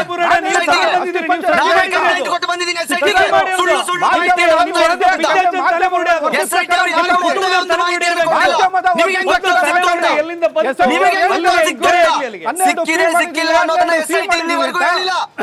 ನಿಮ್ಗೆ ಗೊತ್ತಾಗುತ್ತೆ? ಪೊಲೀಸ್ನವ್ರು ಬಂದು ಹೇಳಿದ್ರೆ ನಿಮ್ಮ ಹತ್ರ 12 ಪಿ ಮಾಡಿದೀವಿ ಅಂತ. ಪ್ರಶ್ನೆ ಗುಂದರಾಜ್ ಬರ್ತೀನಿ. ಎಡಬಿಡಂಗಿ ಪತ್ರಕರ್ತರು ಟಿವಿಯಲ್ಲಿ ಪ್ರಸಾರ ಮಾಡ್ತಿರೋದು. ನಿಮ್ಮ ಎಡಬಿಡಂಗಿ ಪತ್ರಕರ್ತರು ಒಂದ್ ನಿಮಿಷ ಎಲ್ಲ ಮೀಡಿಯಾದವರು ಎಲ್ಲ ಮೀಡಿಯಾದವರಿಗೆ ಎಲ್ಲ ಮೇನ್ಸ್ಟ್ರೀಮ್ ಮೀಡಿಯಾಕ್ಕೆ ಯಾಕೆ ಮಾಹಿತಿ ಸಿಗಲ್ಲ? ನಿಮ್ಮ ಎಡಬಿಡಂಗಿ ಹೇಳಿ ಮಾತ್ರ ಹೆಂಗ್ ಮಾಹಿತಿ ಸಿಗುತ್ತೆ? ನಿಮ್ಮ ಎಡಬಿಡಂಗಿ ಹೇಳಿ ಮಾತ್ರ SIT ರಿಪೋರ್ಟ್ ಕೊಡ್ತಾ ಇದೆಯಾ? ಎಲ್ಲಿ ಕೊಡ್ತಾ ಇದೆ ರಿಪೋರ್ಟ್? ಕೊಡ್ತಾ ಇದೆ. ಸುಳ್ಳು ಸುಳ್ಳು ಪ್ರಸಾರ ಮಾಡಿ ಈ ರಾಜ್ಯದ ಜನರು ಈ ಮುಸುಕುದಾರಿ ವ್ಯಕ್ತಿಯ ಹಿಂದೆ ಯಾವ್ದಾದ್ರು ಟೀಮ್ ಕೆಲಸ ಮಾಡ್ತಾ ಇದೆಯಾ? ಮಾಡ್ತಾ ಇದ್ರೆ ಅವ್ರ ಉದ್ದೇಶ ಏನು? ಈಗ ನಿಮ್ಮದೇ ಚಾನೆಲ್ ನ ನಾಗೇಂದ್ರ ಅವರು ನಿನ್ನೆ ಹೋಗಿ ಗಿರೀಶ್ ಮಟ್ಟಣ್ಣ ಅವರು ವಸಂತ್ ಗಿಳಿಯಾರ್ ಹೇಳಿ ಸರ್ ಹೇಳಿ. ವಸಂತ್ ನನ್ನ ಪ್ರಶ್ನೆ ಏನಂತಂದ್ರೆ, ಈ ಮುಸುಕುದಾರಿಯ ನಡೆಯ ವಿಚಾರವಾಗಿ ಸಾಕಷ್ಟು ಅನುಮಾನಗಳು ವ್ಯಕ್ತವಾಗ್ತಾ ಇದೆ. ಅಸ್ಥಿ ಪಂಜರ ಅಲ್ಲೇ ಇದೆ ಅನ್ನುವಂಥದ್ದು ಈತನಿಗೆ ಹೇಗೆ ಗೊತ್ತಾಯ್ತು? ಗುರುತು ಮಾಡಿದ ಜಾಗವನ್ನ ಹೊರತುಪಡಿಸಿ. ಸೊ ಈತನ ಹಿಂದೆ ಯಾವ್ದಾದ್ರು ಟೀಮ್ ಕೆಲಸ ಮಾಡ್ತಾ ಇದೆಯಾ? ಮಾಡ್ತಾ ಇದ್ರೆ ಅವ್ರ ಉದ್ದೇಶ ಏನು ಅನ್ನುವಂಥದ್ದು ನಿಮಗೇನ್ ಅನ್ಸುತ್ತೆ ವಸಂತ್ ಗಿಳಿಯಾರ್? ನೋಡಿ ಮುಸುಕುದಾರಿ ಅನ್ನುವಂಥದ್ದು ಒಂದು ಷಡ್ಯಂತ್ರದ ಒಂದು ಪಾತ್ರ. ಎಲ್ಲೋ ಇರೋವನ್ನ ಕರ್ಕೊಂಡು ಬಂದು ಇವರು ಈ ತರದ ಒಂದು ಸ್ಟೋರಿಯನ್ನು ಕ್ರಿಯೇಟ್ ಮಾಡಿದ್ದಾರೆ. ಇದರ ಬಗ್ಗೆ 1.5 ವರ್ಷದ ಹಿಂದೆ ಪ್ಲಾನ್ ಆಗಿದೆ. ಇದರ ಹಿಂದೆ 1.5 ವರ್ಷದ ಹಿಂದೆ 2 ವೇದಿಕೆಗಳಲ್ಲಿ ಇವರು ಮಾತಾಡಿದ್ದಾರೆ. 3 ಮೀಡಿಯಾಗಳಿಗೆ ಇದೇ ರೀತಿಯಲ್ಲಿ ಇವರು ಸ್ಟೇಟ್ಮೆಂಟ್ ಕೊಟ್ಟಿದ್ದಾರೆ. ಇದರಲ್ಲಿ ಕೇಂದ್ರ ಬಿಂದು ಇರುವಂಥದ್ದು ಗಿರೀಶ್ ಮಟ್ಟಣ್ಣನವರ್. ನಾವು ಕೇಂದ್ರದ ತನಿಖಾ ಸಂಸ್ಥೆಯಿಂದ ಇದನ್ನು ತನಿಖೆ ಮಾಡಲಿಕ್ಕೆ ಆಗ್ರಹಿಸ್ತೀವಿ. ನಮ್ಮ ಜಿಲ್ಲೆಯ ನಮ್ಮ ರಾಜ್ಯದ ಸಂಸದರಲ್ಲಿ ಇದರ ಬಗ್ಗೆ ನಾವು ಹಕ್ಕೊತ್ತಾಯವನ್ನು ಮಾಡ್ತಾ ಇದ್ದೇವೆ. ಇದು ನಮ್ಮ ಶ್ರೀ ಕ್ಷೇತ್ರ ಧರ್ಮಸ್ಥಳದ ವಿರುದ್ಧ ನಡೆಸ್ತಾ ಇರುವಂಥ ವ್ಯವಸ್ಥಿತವಾದಂಥ ದಾಳಿ, ಇದು ಷಡ್ಯಂತ್ರ. ಯಾಕಂದ್ರೆ 11ನೇ ಪಾಯಿಂಟ್ ಬಿಟ್ಟು ಅಲ್ಲಿ ಅಗಿಯೋದು ಬಿಟ್ಟು ಕಾಡು ಒಳಗಡೆ ಕರ್ಕೊಂಡೋಗಿ ಅಲ್ಲಿ ಯಾರೋ ಸುಸೈಡ್ ಮಾಡ್ಕೊಂಡಿರೋ ಬಾಡಿಯನ್ನು ಕೂಡ SIT ಅವರು ಇವತ್ತು ತಮ್ಮ ಸುಪರ್ದಿ ತಗೊಂಡಿದ್ದಾರೆ. ಇವತ್ತು ಒಂದು ಬುರುಡೆಯನ್ನು ತಗೊಂಡು ಬಂದಿದ್ದಾನೆ. ಎಲ್ಲಿಂದ ಆ ಬುರುಡೆ ಬಂತು, ಯಾವ ಸಮಾಧಿಯಿಂದ ಅಗ್ದಿದ್ದಾನೆ ಅದನ್ನ ಇವತ್ತು ಹಾಜರು ಮಾಡಲಿಲ್ಲ, ಮಾರ್ಕ್ ಮಾಡಲಿಲ್ಲ, ಅದನ್ನ ಹಂಗೆ ಬಿಟ್ಟಿದ್ದಾರೆ. ಹಾಗಿದ್ರೆ ರುಂಡ ಬೇರೆ ಮುಂಡೆ ಬೇರೆ ಇರ್ತದ? ಏನು ಆ ಬುರುಡೆ ಜೊತೆ ಅದರ ಬಾಡಿ ಸ್ಕೆಲೆಟನ್ ಇರ್ಬೇಕಲ್ವಾ? ಯಾಕಂದ್ರೆ ಇನ್ನು ಇವರು ತೆಗಿಲಿಲ್ಲ, ಇನ್ನು ಅವನು ಯಾಕೆ ಇನ್ನು ಸಾರ್ವಜನಿಕವಾಗಿ ಅವರು ವಕೀಲರ ಜೊತೆ ಇವರು ಪ್ಲಾನ್ ಮಾಡುವ ಗ್ಯಾಂಗಿನ ಜೊತೆ ಈ ಷಡ್ಯಂತ್ರದ ಗುಂಪಿನ ಜೊತೆ ಯಾಕೆ ಬಿಟ್ಟಿದ್ದಾರೆ ಅವನ್ನ ಯಾಕೆ SIT ತನ್ನ ವಶದಲ್ಲಿ ಇಟ್ಕೊಳ್ಳಿಲ್ಲ? ಇದು ನಮ್ಮ ಪ್ರಶ್ನೆ. ಇದು ಈ ಭಾರತದ ಇತಿಹಾಸದಲ್ಲಿ ಯಾವುದಾದ್ರೂ ಆರೋಪಿಯನ್ನ ಅವನ ಪಾಡಿಗೆ ಅವನಿಗೆ ತಿರ್ಗ್ಲಿಕ್ಕೆ ಬಿಡುವ ವ್ಯವಸ್ಥೆ ಉಂಟಾ? ನಾಳೆ ದಿವಸ ಇವರು ಅವನನ್ನ ಕೊಲ್ತಾರೆ. ನನಗೆ ಬಲವಾದ ಅನುಮಾನ ಇದೆ, ಅವನನ್ನ ಕೊಂದು ಅವನ ಕೊಲೆಯನ್ನ ಯಾರ್ದೋ ತರ ಕಟ್ಟುವಂತ ಈ ಪ್ರಶ್ನೆಗೆ ವಸಂತ್ ಗಿಳಿಯಾರ್ ನಮ್ಮ ನಾಗರಾಜ್ ಅವರಿಂದ ಉತ್ತರ ಪಡೆದುಬಿಡೋಣ. ಇದಕ್ಕೆ ಈ ರೀತಿಯ ಅವಕಾಶಗಳು ಇದೆಯಾ ಸರ್? ಅವ್ರು ಹೇಳ್ತಾ ಇರುವಂತದ್ದು ಆ ಯಾರು ಜಾಗವನ್ನ ಗುರುತು ಮಾಡಿದ್ದಾರೆ ಆ ಮುಸುಕುದಾರಿ ಬೇರೆ ಕಡೆ ಹೋಗೋದಕ್ಕೆ ಹೇಗೆ ಬಿಟ್ರು? SIT ವಶದಲ್ಲಿ ಇರಬೇಕಾಗಿತ್ತು ಅಂತ ನಾನು ಒಪ್ತೇನೆ ಅವರು ಹೇಳೋ ಮಾತನ್ನು. ಕಾರಣ ಆದರೂ ಇಷ್ಟೇ, ಬುರ್ಡೆ ವಿಷಯ ಹೇಳಿದರು. ಬುರ್ಡೆದು ಮೊದಲು ಅವ್ರ ಕೈಯಲ್ಲಿರುವಂಥ ವಸ್ತು, ಅದು ಡಿಸ್ಕವರಿ ಮಾಡೋದಂಥದ್ದಿಲ್ಲ. ವಸ್ತುನ ತೋರಿಸಿದಾನೆ ಅವನು. ಅದು ಎಲ್ಲಿ ರೆಸ್ಟ್ ಆಫ್ ದಿ ಬಾಡಿ ಎಲ್ಲಿದೆ ಅಂತಂದರೆ ಡಿಸ್ಕವರಿ ಮಾಡಬೇಕಾಗಿತ್ತು. ಪ್ರಯಾರಿಟಿ ಅದರ ಮೇಲೆ ಇರಬೇಕಿತ್ತು, ಅಲ್ಲಿಂದ ಶುರುವಾಗಬೇಕಾಗಿತ್ತು. ಆಯಿತು, ನಂತರದಲ್ಲಿ ಆದ್ರೂ ಇವರು 1, 2, 3 ಅಂತ ಮಾರ್ಕ್ ಮಾಡಿದ್ದಾರೆ. ಅದಕ್ಕೆ ಮುಂಚೆ ಅವ್ರನ್ನ ಇಂಟ್ರಾಗೇಷನ್ ಮಾಡಿದ್ದಾರೆ. ಇಂಟ್ರಾಗೇಷನಲ್ಲಿ ಅವನು ಸಾಕಷ್ಟು ಉತ್ತರಗಳನ್ನು ಕೊಟ್ಟಿದ್ದಾನೆ. ಅದಕ್ಕೆ ಅವರು ಯಾರು ತನಿಖಾಧಿಕಾರಿಗಳಿದ್ದರು ಅವರು ಅದಕ್ಕೆ ಸಮಾಧಾನಗೊಂಡು ನಂತರದಲ್ಲಿ ಕಾರ್ಯಾಚರಣೆ ಶುರು ಮಾಡಿದ್ದಾರೆ. ಕಾರ್ಯಾಚರಣೆ ಶುರು ಮಾಡಿದ ಮೇಲೆ JCB ತಂದಿದ್ದರು ಒಂದು ಸೆಕೆಂಡ್ ಡೇ. ನಾನು ಹೇಳೋದು ಇದೊಂಥರ ಡಿಸ್ಕವರಿ ಆಫ್ ದಿ ಫ್ಯಾಕ್ಟ್ಸ್. ಆ ಫ್ಯಾಕ್ಟ್ಸ್ ಯಾವ ಥರ ಡಿಸ್ಕವರಿ ಮಾಡಬೇಕಂದ್ರೆ ಯಾವುದೇ ಕಾರಣಕ್ಕೆ ಅದು ಡ್ಯಾಮೇಜ್ ಆಗಬಾರ್ದು, ಯಥಾವತ್ತಾಗಿ ಅದು ನಮ್ಮ ಕೈ ಸೇರಬೇಕು. ಯಾರ ಮಾಹಿತಿ ಮೇರೆಗೆ ಈ ಒಂದು ಅಸಾಮಿ ಏನು ಅನಾಮಿಕ ಅಂತಿದ್ದಾರಲ್ಲ, ಅವರ ಒಂದು ಮಾಹಿತಿ ಮೇರೆಗೆ ಇದು ಡಿಸ್ಕವರಿ ಆಗ್ತಾ ಇರೋದು. ಆಗಿದ ಮೇಲೆ ಅವ್ರನ್ನ ಬಿಟ್ಟು ಕಳಿಸಿ ಮಾಡಿದರೆ ಕರಪ್ಟ್ ಆಗೋ ಚಾನ್ಸಸ್ ಇರುತ್ತೆ. ಅವ್ರಿಗೆ ಬೇಕಾದಂಥ ಒಂದು ಏನು ಗ್ಯಾಂಗ್ ಅಂತ ನೀವು ಹೇಳ್ತಿರೋ, ಗ್ರೂಪ್ ಅಂತ ಹೇಳ್ತಿರೋ, ಅಥವಾ ಏನು ಅದ್ರ ಮೇಲೆ ಒಂದು ಆಸಕ್ತಿ ಇರತಕ್ಕಂಥ ಜನ ಅಂತ ಹೇಳ್ತಿರೋ, ಅದು ಬರ್ತದೆ. ಅಲ್ಲಿ ವೆಸ್ಟೆಡ್ ಇಂಟ್ರೆಸ್ಟ್ ಅಂತ ಬಂದಾದಮೇಲೆ ಅದು ಕರಪ್ಟ್ ಆದಂಗೆ ಇನ್ವೆಸ್ಟಿಗೇಷನು. ಆ ಒಂದು ಪ್ಯೂರಿಟಿ ಅಥವಾ ಒಂದು ಇನ್ವೆಸ್ಟಿಗೇಷನ್ ಸ್ಯಾಂಕ್ಟಿಟಿ ಹೋಯಿತು. ಹಾಗಾದರೆ ಅವ್ರನ್ನ ಹೇಗೆ ಇಡಬೇಕು?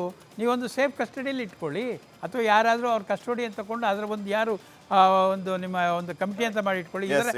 Even otherwise he is one of the accused because he is the last point in the process if it is some serious offense has taken place. ಜೊತೆಗೆ ಈ ಇಷ್ಟು ಹೆಣಗಳನ್ನು ತೆಗಿತಾ ಇರೋದು ನೀವು ಎಲ್ಲಿ? ರಿಸರ್ವ್ ಫಾರೆಸ್ಟ್ ಅಲ್ಲಿ. Reserve forest each has got a beat ಅಂತ ಇರುತ್ತೆ, ಅಲ್ಲಿ ಬೀಟ್ ಸಿಸ್ಟಮ್ ಅಂತ ಇರುತ್ತೆ. Nobody can dig. ಆ ಕಾನೂನು ಪ್ರಕಾರ ಯಾವುದೇ ರೀತಿಯ ಒಂದು ಇಂಟರಪ್ಷನ್ ಮಾಡಂಗಿಲ್ಲ. ಆದ್ರೆ ಆ ಬೀಟ್ ನವನು ರಿಪೋರ್ಟ್ಸ್ ಎಲ್ಲಿದ್ದಾವೆ? ಆ ಕಾಲದಿಂದ ಆ ಬೀಟ್ ಅಂತ ಇರ್ತಲ್ಲ, ಬೀಟ್ ವರದಿ ಮಾಡ್ತಾನೆ. ಆ ರಿಪೋರ್ಟ್ಸ್ ಎಲ್ಲಿದೆ? ಬೇಡ, ಪೊಲೀಸ್ನವ್ರಿಗೆ ರಿಪೋರ್ಟ್ ಮಾಡಿದ್ರೆ ಆ ವರದಿಗಳೆಲ್ಲಿದೆ? ಇದನ್ನೆಲ್ಲ ಇನ್ವೆಸ್ಟಿಗೇಷನ್ ಮಾಡಬೇಕಾದ್ರೆ, ನನ್ನ ಮಾತು ಮುಗಿಸ್ತಿಲ್ಲ, ಇದೆಲ್ಲ ಮಾಡಬೇಕಾದ್ರೆ ಯಾವುದೇ ರೀತಿಯ ಅನುಮಾನಗಳಿಗೆ ಆಸ್ಪದ ಬರಬಾರ್ದು. ಆ ರೀತಿ ತನಿಖೆ ಆಗಬೇಕು. ಈಗ ನೋಡಿ, ನಾನಾ ಗುಂಪುಗಳು, ನಾನಾ ಫಾರ್ ಎಗನೆಸ್ಟ್, ಇದೇನು ವಾರಲ್ಲ, ಇದು ಇಟ್ಸ್ ಫ್ಯಾಕ್ಟ್ಸ್ ಫೈಂಡಿಂಗ್ ಕಮಿಟಿ. ಯಾರೋ ಅಗ್ರಿವಿಡ್ ಇದ್ದಾರೆ, ಅವರಿಗೆ ನ್ಯಾಯ ಕೊಡಿಸುವಂಥ ಸಿಸ್ಟಮ್ಮು. ನ್ಯಾಯ ಒಬ್ಬೊಂದು ಮಗುದಾಗಿರಲಿ, ಕೊನೆ ಪಕ್ಷ ಇಷ್ಟೆಲ್ಲ ಮಾಡಿದಕ್ಕೆ ಒಂದು ಮಗುಗೆ ನ್ಯಾಯ ಸಿಕ್ಕಿದ್ರು ಕೂಡ ಅದು ದೊಡ್ಡ ಕೆಲಸನೇ ಇವತ್ತಿನ ಒಂದು ಕಾಲಘಟ್ಟದಲ್ಲಿ. ಅಥವಾ ಈ ಒಂದು it's not A small thing, it is A very serious matter because question of life and death ಆಗಿರೋದ್ರಿಂದ ಇಲ್ಲಿ ಎಲ್ಲರೂ ಸಮಾಧಾನವಾಗಿರಬೇಕು. ಉತ್ತರ ಕೂಡ ಅದಕ್ಕೆ ಸಿಗ್ಬೇಕು ಅವರಿಗೆ. ಏನು ಸಮಾಧಾನದ ಉತ್ತರ ಸಿಗಲಿಲ್ಲ ಅಂದರೆ ಈ ಥರ ಡೌಟ್ಸ್ ಬರ್ತದೆ, ಕಾನ್ಫ್ಲಿಕ್ಟ್ಸ್ ಬಂದಾಗ ತನಿಖೆಗೆ ತೊಡಕು ಆಗೇ ಆಗುತ್ತೆ. ಧರ್ಮಸ್ಥಳದವರು ಒಂದು ಆಕ್ರೋಶದ ವಿಚಾರವನ್ನ ವ್ಯಕ್ತಪಡಿಸ್ತಾ ಇರೋದು ಅಂತಂದ್ರೆ, ಈ ಮುಸುಕುದಾರಿಯ ಹಿಂದೆ ಷಡ್ಯಂತ್ರದ ಒಂದು ಗುಂಪಿದೆ, ಬ್ರೈನ್ ಮ್ಯಾಪಿಂಗ್ ಆಗಬೇಕು ಆತನದ್ದು ಅನ್ನುವಂಥ ವಿಚಾರ ಇದೆ. ಆದ್ರೆ ವಿರೋಧ ವ್ಯಕ್ತವಾಗ್ತಾ ಇದೆ, ಬ್ರೈನ್ ಮ್ಯಾಪಿಂಗ್ ಮಾಡೋದು ಬೇಡ ಅಂತ ಹೇಳಿ. ಯಾಕೆ? ಬ್ರೈನ್ ಮ್ಯಾಪಿಂಗ್ ಒಪ್ಕೋಬೇಕಲ್ವಾ ಅನ್ನೋಂಥದ್ದು ಒಂದಾದ್ರೆ, ಮತ್ತೊಂದು ಕಡೆ ಈ ವ್ಯಕ್ತಿ ಪ್ರತಿನಿತ್ಯವೂ ಕೂಡ ಹಲವು ರೀತಿಯ ವಿಚಾರಗಳನ್ನ ವ್ಯಕ್ತಪಡಿಸ್ತಾ ಆತನ ನಡೆಯೇ ಸಂಶಯಕ್ಕೆ ಕಾರಣ ಆಗ್ತಾ ಇದೆ. ಸೊ ಈ ವಿಚಾರದಿಂದ ಈ ಎಲ್ಲ ವಿಚಾರಗಳನ್ನ ಗಮನಿಸಿದಾಗ ಸತ್ಯ ಆಚೆ ಬರುತ್ತೆ ಅಂತ ತಮಗನ್ಸುತ್ತಾ? ಈ ಬಗ್ಗೆ ಏನ್ ಹೇಳ್ತೀರಿ ತಾವು? ನೋಡಿ, ಇಲ್ಲಿ ಪೂರ್ವಾಗ್ರಹ ಪೀಡಿತರಾಗಬಾರದು ಮಾತಾಡ್ತಾರೆ, ಆಯ್ತಾ? SIT ಅವರಿಗೆ ತನಿಖೆ ಮಾಡೋದಕ್ಕೆ ನೀವ್ ಯಾಕೆ ವಿರೋಧಿಸ್ತೀರಿ ಅಂತಾರೆ. ಆದ್ರೆ ಅದಕ್ಕೆ ಮುಂಚೆನೆ ಪಾಯಿಂಟ್ ನಂಬರ್ 1ರಲ್ಲಿ 2 ಬಾಡಿ ಸಿಗುತ್ತೆ, ಪಾಯಿಂಟ್ ನಂಬರ್ 2 ಅಲ್ಲಿ 3 ಸಿಗುತ್ತೆ, ಪಾಯಿಂಟ್ ನಂಬರ್ 3 ಅಲ್ಲಿ ಇರುತ್ತೆ ಅಂತ ಹೇಳಿ ಡೀಟೇಲ್ಸ್ ಹಾಕಿ ರೆಡಿ ಮಾಡಿ ಇಟ್ಟವರು ಇವತ್ತು ಪಾಯಿಂಟ್ ಮೇಲೆ ಪಾಯಿಂಟ್ ತೆಗೆದಾಗ ಒಂದೂ ಸಿಗದೆ ಇದ್ದಾಗ ಇವ್ರುಗಳ ಮಾತಿನ ಸ್ಟೈಲೇ ಬೇರೆ. ಯಾರು ಹಂಗಾದ್ರೆ ವರ್ಡಿಕ್ಟಿಗೆ ಮುಂಚೆ ಕಾಯ್ತಾ ಇರೋದು? ಯಾರು ವರ್ಡಿಕ್ಟಿಗೆ ಮುಂಚೆ ಮಾತಾಡ್ತಾ ಇರೋದು? ನಾವೇನ್ ಹೇಳ್ತಾ ಇದ್ದೀವಿ? SIT ಅವರಿಗೆ ತನಿಖೆ ಮಾಡ್ಲಿಕ್ಕೆ ಬಿಡಿ, ಅವ್ರ ಕೆಲಸ ಏನ್ ಮಾಡ್ತಾರೆ ಅವ್ರು ಮಾಡ್ಲಿ. ನೀವು ಅಷ್ಟರೊಳಗಡೆನೆ ಇದು ಅತ್ಯಾಚಾರ, ಇಲ್ಲಿ ಮಾಸ್ ಬರೆಯಲಾಗಿದೆ, ಇದು ಹಂಗ್ ಮಾಡಿದ್ದಾರೆ, ಹಿಂಗ್ ಮಾಡಿದ್ದಾರೆ, ಯಾಕೆ ನಿಮ್ಗೆ? SIT ಅವರು ಒಂದು ತೀರ್ಮಾನಕ್ಕೆ ಬರ್ತಾರೆ. ನಾನು ಇವತ್ತು ಖುದ್ದು ಬೆಳತಂಗಡಿ SIT ಆಫೀಸಿಗೆ ಹೋಗಿದ್ದೆ. ಆಫೀಸಿಗೆ ಹೋಗಿ ಒಂದು ಕಂಪ್ಲೇಂಟ್ ಅನ್ನು ಲಾಡ್ಜ್ ಮಾಡಿ ನಾನು ಇವತ್ತು ಬಂದಿದ್ದೀನಿ. SIT ಆಫೀಸರ್ ಜೊತೆ ಅರ್ಧ ಗಂಟೆವರೆಗೆ ಮಾತಾಡ್ಕೊಂಡು ಬಂದಿದ್ದೀನಿ.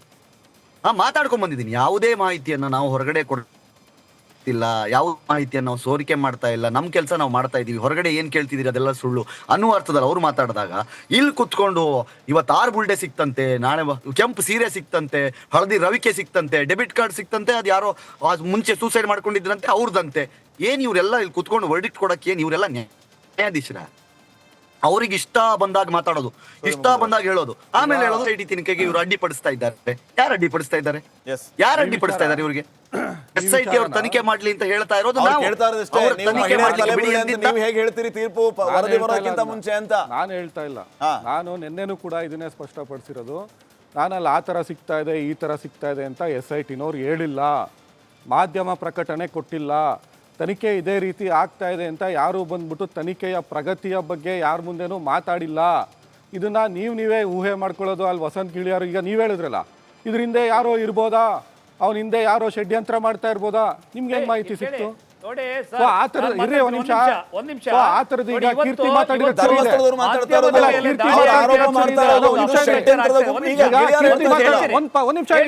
ಮುಗಿಸ್ಬಿಡ್ತೀನಿ. ಈಗ ಕೀರ್ತಿ ಹೇಳಿದ್ರಲ್ಲ, ಕೀರ್ತಿ ಅಲ್ಲಿ ಯಾವ್ದೋ ಇದು ಸಿಕ್ತು, ಅದು ಸಿಕ್ತು, ಇದ್ರಲ್ಲಿ ಏನೋ ಡೈರಿ ಸಿಕ್ತು, ಸೀರೆ ಸಿಕ್ತು, ಅದು ತಪ್ಪು. ಯಾರು ಹೇಳಿದ್ರು ಸೀರೆ ಸಿಕ್ತು? ನಮಗ್ ಗೊತ್ತಿದ್ಯಾ? ನಿಮಗ್ ಗೊತ್ತಿದ್ಯಾ? ಇಲ್ಲ ಮಾಧ್ಯಮದವ್ರಿಗೆ ವರದಿ ಕೊಟ್ಟಿದ್ದಾರಾ? ಯಾರಿಗೂ ಕೊಟ್ಟಿಲ್ಲ. ಯಾಕೆ ನೀವು ಕನ್ಕ್ಲೂಷನ್ ಬರ್ತೀರಾ? ಯಾಕೆ ಇದು ತನಿಖೆ ಮುಗಿಯೋದು, ಪ್ರಗತಿ ಮುಗಿಯೋದು, ಯಾಕೆ ಅದನ್ನ ಕನ್ಕ್ಲೂಷನ್ ಬರ್ತೀರಾ? ಎಲ್ಲಿ ಆಗಿತಾ ಇದ್ದಾರೆ, ಏನ್ ಮಾಡ್ತಾ ಇದ್ದಾರೆ, ಅವನು ಏನ್ ಹೇಳ್ತಾ ಇದ್ದಾನೆ, ಪರೀಕ್ಷೆ ಇರ್ರಿ ಒಂದ್ ನಿಮಿಷ ಕೀರ್ತಿ ಅವ್ರೆ. ಈಗ ನಾಗರಾಜ್ ಸರ್ ಹೇಳಿದ್ರಲ್ಲ, ಸೊ ಆತ ಹೇಳಿದಾನೆ, ಆತನಿಗೆ ಯಾರು ಅಲ್ಲಿ ಎಣ ಊತಾಕು ಅಂತ ಹೇಳಿದ್ರು.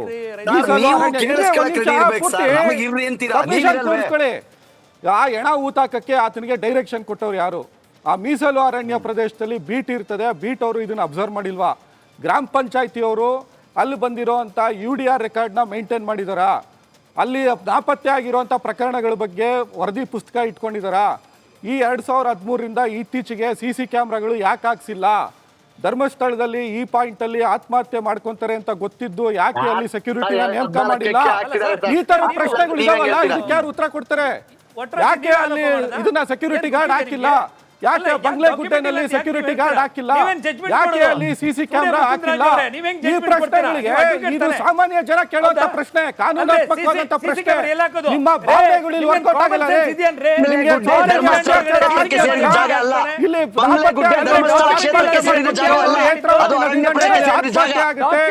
ಯಾಕೆ ನೀವು ಅಲ್ಲಿ ಈಜುಗಾರರು ಇಟ್ಟಿಲ್ಲ? ಯಾಕೆ ಅಲ್ಲಿ ಆತ್ಮಹತ್ಯೆ ಮಾಡ್ಕೊಳ್ತಾರೆ ಅಂತ ಗೊತ್ತಿದ್ದು ಯಾಕೆ ನೀವು CC ಕ್ಯಾಮೆರಾ ಹಾಕಿಲ್ಲ? ಈ ಪ್ರಶ್ನೆಗಳಿಗೆ ವಸಂತ ಗಿಳಿಯಾರ್ ಮತ್ತೆ ಕಿರಿಕೀರ್ತಿ ಇಬ್ರು ಕೇಳಿಸ್ಕೊಂಡಿದ್ದೀರಿ. ನಿಮ್ಮಿಂದ ಈ ಸೂರ್ಯ ಮುಕುಂದರಾಜ್ ಅವರ ಪ್ರಶ್ನೆಗೆ ಉತ್ತರ ಪಡಿತೀನಿ.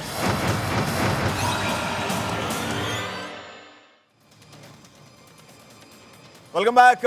ನಾನು ಕೀರ್ತಿ ಹಾಗೇನೆ ವಸಂತ ಗಿಳಿಯಾರ್ ಅವ್ರನ್ನ ಮಾತಾಡಿಸ್ತೀನಿ. ಅದಕ್ಕಿಂತ ಮುಂಚೆ ನಮ್ಮ ಜೊತೆಗೆ FSL ತಜ್ಞರು ಡಾಕ್ಟರ್ ದಿನೇಶ್ ರಾವ್ ಅವರಿದ್ದಾರೆ, ಅವ್ರನ್ನ ನಾನು ಮಾತಾಡಿಸ್ತೀನಿ. ಸಾರಿ ಸರ್, ಸತ್ಯ ಸಂಘರ್ಷದ ವಿಚಾರದಲ್ಲಿ ನಿಮ್ಮ ಹತ್ರ ಬರೋದು ಸ್ವಲ್ಪ ಲೇಟ್ ಆಯ್ತು, ಕ್ಷಮೆ ಇರಲಿ. ಸಿಕ್ಕಿರುವ ಮೂಳೆಗಳು ತನಿಖೆಗೆ ಎಷ್ಟು ಪುಷ್ಟಿ ಕೊಡುತ್ತೆ ಅನ್ನುವಂತಹ ವಿಚಾರ ಒಂದಾದ್ರೆ, ಈಗಾಗಲೇ ನೋಡಿ ಸರ್, ಇದೇ ವಿಚಾರವಾಗಿ ಇಲ್ಲಿ ಸಂಘರ್ಷ ನಡೀತಾ ಇತ್ತು.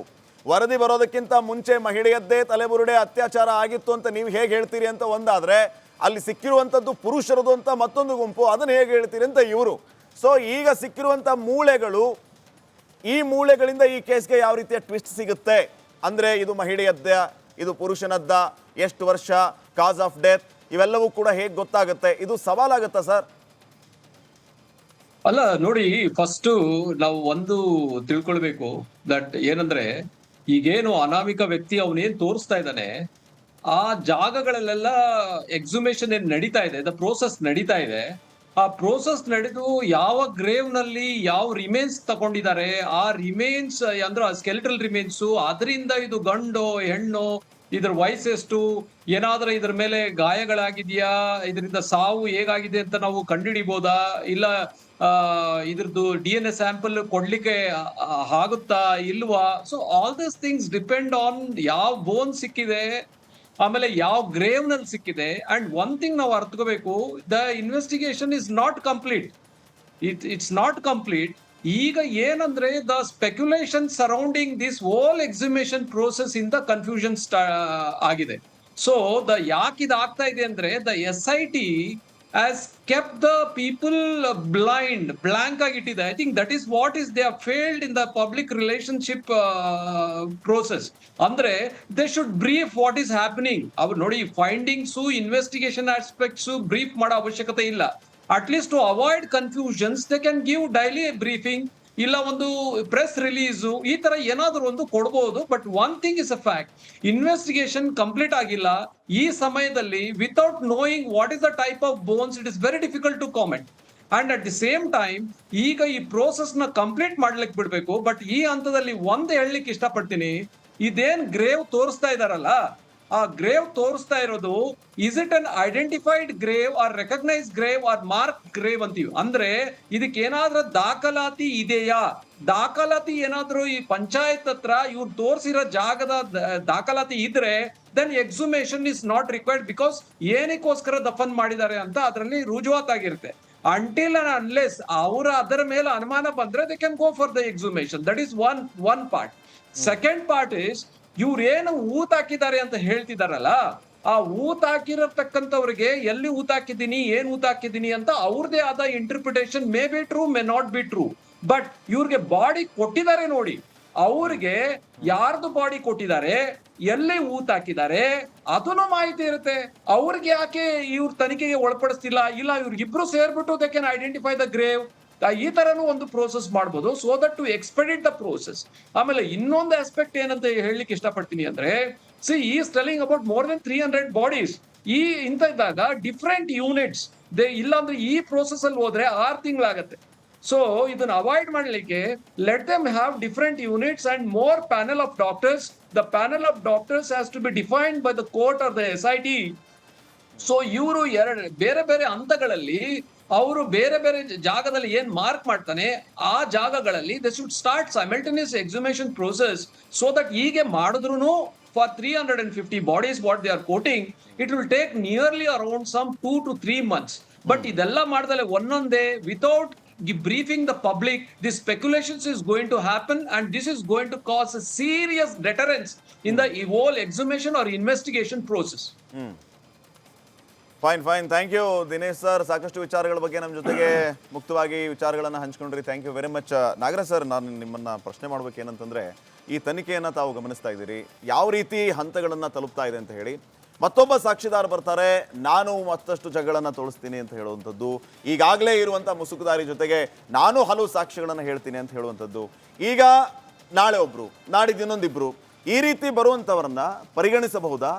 ಅದರ ಜೊತೆಗೆ ಇನ್ನಷ್ಟು ಸ್ಥಳಗಳನ್ನು ಗುರುತಿಸೋದಕ್ಕೆ ಅವಕಾಶ ಇದೆಯಾ? ನೋಡಿ, ಎಷ್ಟು ಜನ ಸಾಕ್ಷಿಗಳು ಬಂದ್ರೂ ಅವ್ರನ್ನ ಪರಿಗಣಿಸ್ಬೋದು. ಆದರೆ ಸತ್ಯಾಸತ್ಯತೆಗಳನ್ನು ಪರಿಶೀಲಿಸಿ ಒಂದು ಕನ್ಕ್ಲೂಷನ್ಗೆ ಬರೋದು ಅದು ತನಿಖಾಧಿಕಾರಿಯ ಒಂದು ವಿವೇಚನೆಗೆ ಬಿಟ್ಟಿದ್ದು. ಅದು ಯಾವ ಥರ ಇರಬೇಕಂದ್ರೆ ನಂಬುವಾಗಿ ಇರಬೇಕು.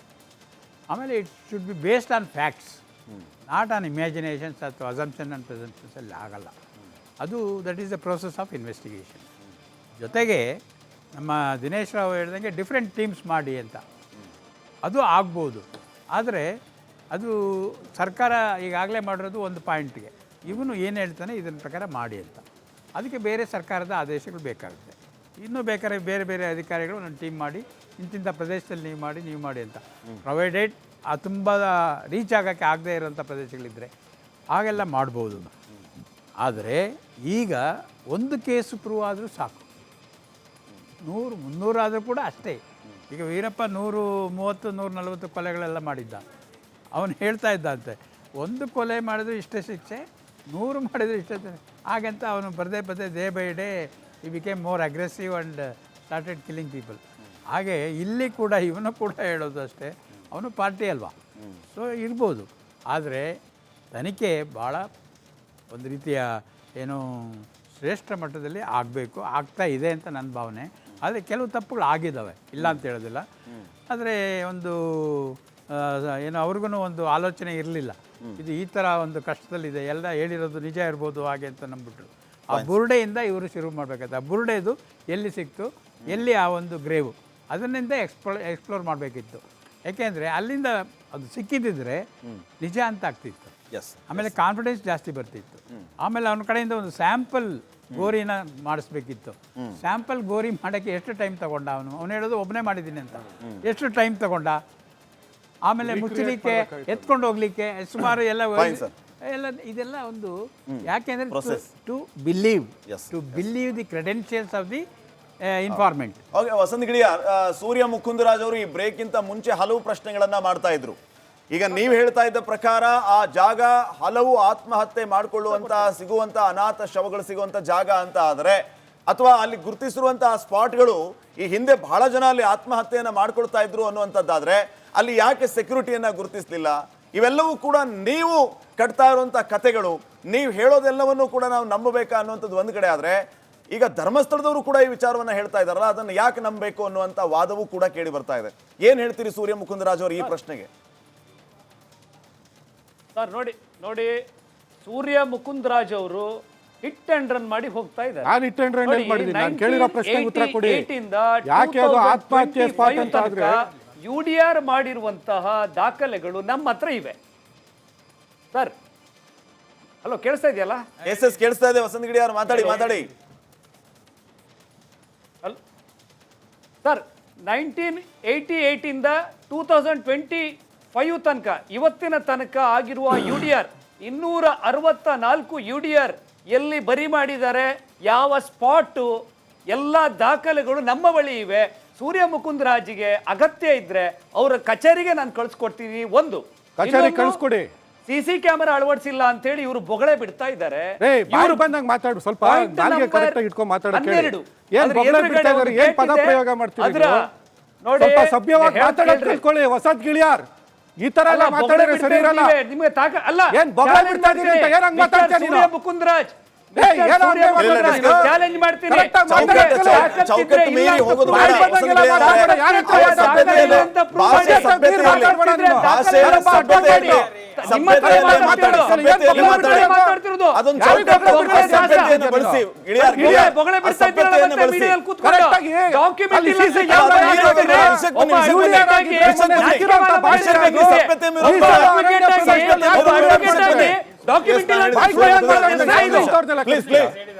ಅದನ್ನ ಕೇಳ್ರಿ, ಪಂಚಾಯತ್ನವ್ರಿಗೆ ಕೇಳ್ರಿ, ಮಾತಾಡ್ರಿ.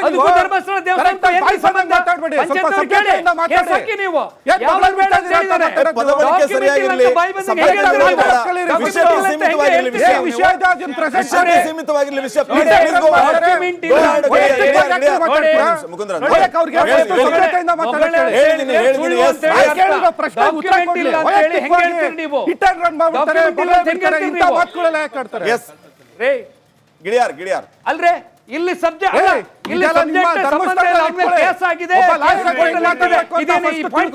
ಧರ್ಮಸ್ಥಳಕ್ಕೂ ಅದಕ್ಕೆ ಸಂಬಂಧ ಇಲ್ಲ. ಅಲ್ಲ ಮತ್ತೆ ಇನ್ನೇನ್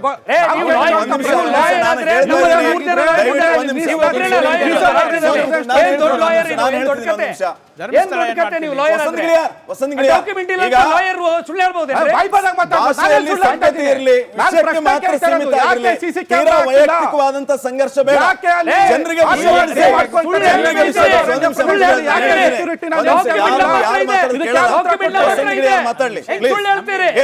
UDR ಆಗಿಲ್ಲ ಅಂತ ಹೆಂಗ್ ಹೇಳ್ತೀರಿ ನೀವು? CC ಕ್ಯಾಮೆರಾ ಇಲ್ಲ ಅಂತ ಹೆಂಗ್ ಹೇಳ್ತೀರಿ ನೀವು? CC ಕ್ಯಾಮೆರಾ ಇಲ್ಲ ಅಂತ ಆಗ್ತಾ ಇದಾವೆ ಅಂದ್ರೆ ಅದನ್ನ ತಡೆಯೋದಕ್ಕೆ ಡಾಕ್ಯುಮೆಂಟ್ ಇಲ್ಲ ಅಂತ ಯಾರು ಹೇಳಿದ್ದು ನಿಮಗೆ? ಯಾಕಂದ್ರೆ UDR ಆಗ್ತಾ ಇರುವಂತ ಪ್ರದೇಶ ಆಗಿದೆ. ಯಾರು ಅದನ್ನ ಕ್ರಮ ತಗೊಳ್ಬೇಕಾಗಿತ್ತು? ಯಾಕದಾಗಿಲ್ಲ? UDR ಆಗ್ತಾ ಇದೆ ಅಂದ್ರೆ ಮೀಸಲು ಪ್ರದೇಶದಲ್ಲಿ ವಸಂತ್ ಗಿಳಿಯಾರ್ ಉತ್ತರ ಕೊಡಿ. ವಸಂತ್ ಗಿಳಿಯಾರ್, ಸಮಸ್ಯೆ ನಿಮ್ಮ ಮನೆಯವರು ಯಾರೋ ಬಂದು ಆತ್ಮಹತ್ಯೆ ಮಾಡ್ಕೊಂಡು ನಾವೇನ್ ಬಂದು ಆತ್ಮಹತ್ಯೆ ಮಾಡ್ಕೊಂತಾರೆ? ನಿಮ್ಮನೆ ಆತ್ಮಹತ್ಯೆ ಮಾಡ್ಕೊಂಡಿರೋ ಕೊಲೆಗಾರ ವಸಂತ್ ಗಿಳಿಯಾರ್, ದಯವಿಟ್ಟು ಸಭ್ಯತೆ ಇರ್ಲಿ, ವಿಷಯಾಂತರ ಆಗೋದು ಬೇಡ. ಪ್ಲೀಸ್ ಒಂದ್ ನಿಮಿಷ. ಸೂರ್ಯ ಮುಕುಂದರಾಜ್, ನಾನು ಹೇಳ್ತೀನಿ. ಸೂರ್ಯ ಮುಕುಂದರಾಜ್, ವಸಂತ್ ಗಿಳಿಯಾರ್ ಅವರೇ ಒಂದ್ ನಿಮಿಷ.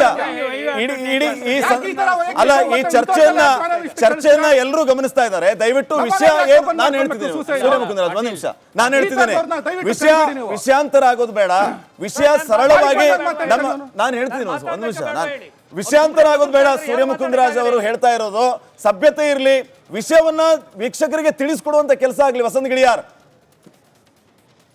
ಮುಂದುವರಿಸಿ. ಸರ್ ನೋಡಿ, ವೀಕ್ಷಕರ ಗಮನ ಕೇಳೋದು, ಅಲ್ಲೊಬ್ರು ಯಾರ ಕೂತ್ಕೊಂಡು ಹೇಳ್ತಾ ಇದಾರೆ UDR ಇಲ್ಲ, ಡಾಕ್ಯುಮೆಂಟ್ ಇಲ್ಲ, ಹೇಳಿಲ್ಲ ಅಂತ ಹೇಳ್ರಿ. ನಾನು ಕೇಳಿರೋದು ಪ್ರಶ್ನೆ ಅವ್ರು ಮತ್ತೆ ಬಾಯಿ ಹಾಕಿದ್ರೆ ನಾನು ಇದರಿಂದ ಹೊರಗಡೆ ಹೋಗ್ತೀನಿ, ನನ್ನ ರಿಲೀವ್ ಮಾಡ್ಬಿಡಿ. ಇಲ್ಲ ವಸಂತ್ ಗಿಳಿಯಾರ್ ಮಾತಾಡಿ. ಪಾಯಿಂಟ್ ನಂಬರ್ 12ರಲ್ಲಿ ಸಿಸಿ ಕ್ಯಾಮೆರಾ ಅಳವಡಿಸಲಾಗಿದೆ. ಒಂದೇ ನಿಮಿಷ.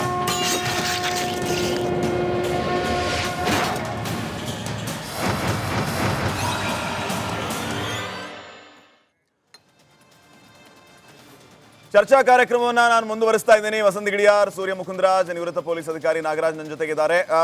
ವಸಂತ್ ಗಿಳಿಯಾರ್, ನಾನು ಪ್ರಶ್ನೆಯನ್ನ ಕೇಳೋದಕ್ಕಿಂತ ಮುಂಚೆ ಸರಳವಾಗಿ ಮತ್ತು ನಿಧಾನವಾಗಿ ವಿಷಯ ಜನರಿಗೆ ತಿಳಿಲಿ ಅಂತ, ಏನ್ ನಡೀತಾ ಇದೆ ಈ ಇನ್ವೆಸ್ಟಿಗೇಷನ್ ವಿಚಾರದಲ್ಲಿ, ಏನ್ ಆಗ್ತಾ ಇದೆ ಅನ್ನೋದು ಜನರಿಗೆ ಗೊತ್ತಾಗ್ಲಿ ಅಂತ.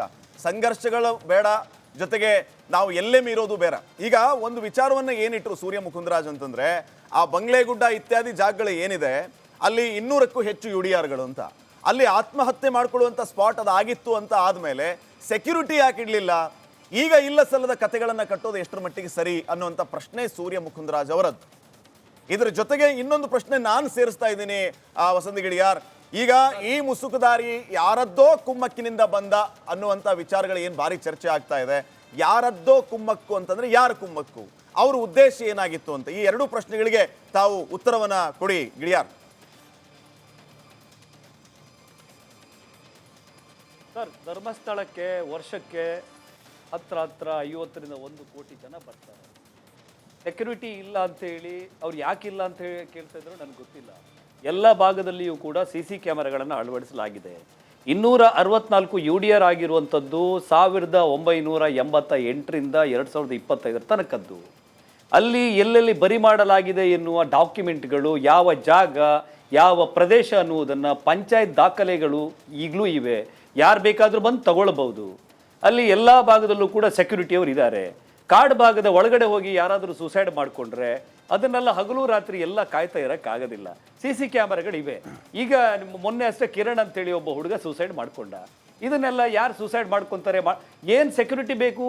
ತಕ್ಕ ಮಟ್ಟಿಗೆ ಎಲ್ಲ ವ್ಯವಸ್ಥೆ ಅಲ್ಲಿದೆ. ಮುಸುಕುದಾರಿಯ ವಿಷಯ ನೀವು ಕೇಳ್ತಾ ಇದ್ದೀರಿ.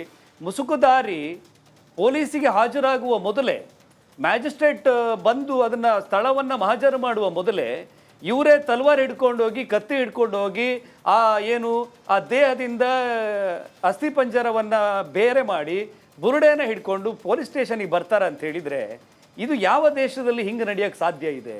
ಅವನನ್ನು ಇಮಿಡಿಯೇಟ್ಲಿ ಕಸ್ಟಡಿ ತಗೋಬೇಕಿತ್ತು.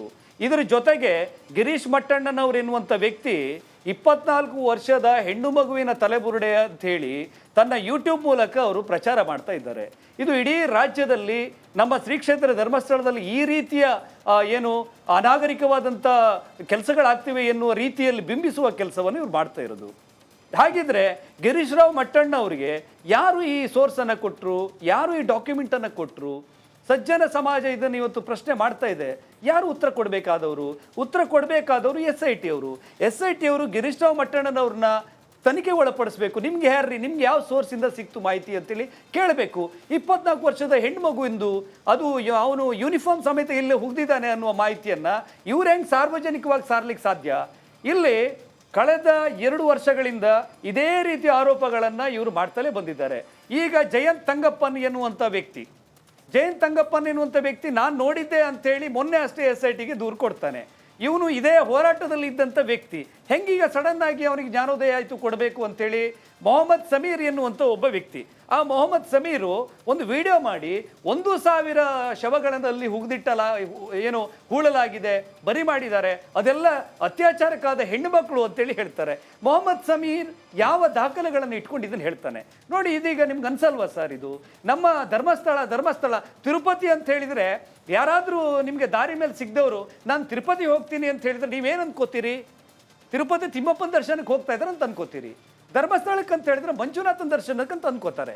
ಇಲ್ಲಿ ಧರ್ಮಸ್ಥಳದಲ್ಲಿ ಸಾವಿರಾರು ಹೆಣ್ಣು ಮಕ್ಕಳ ಅತ್ಯಾಚಾರ ಮಾಡಿ ಹೂಳಲಾಗಿದೆ ಅಂತ ಹೇಳಿದಾಗ ನಮ್ಮ ಶ್ರದ್ಧಾ ಕೇಂದ್ರಕ್ಕೆ ಆಗುವಂಥ ಅವಮಾನ ಅಲ್ವಾ ಸರ್?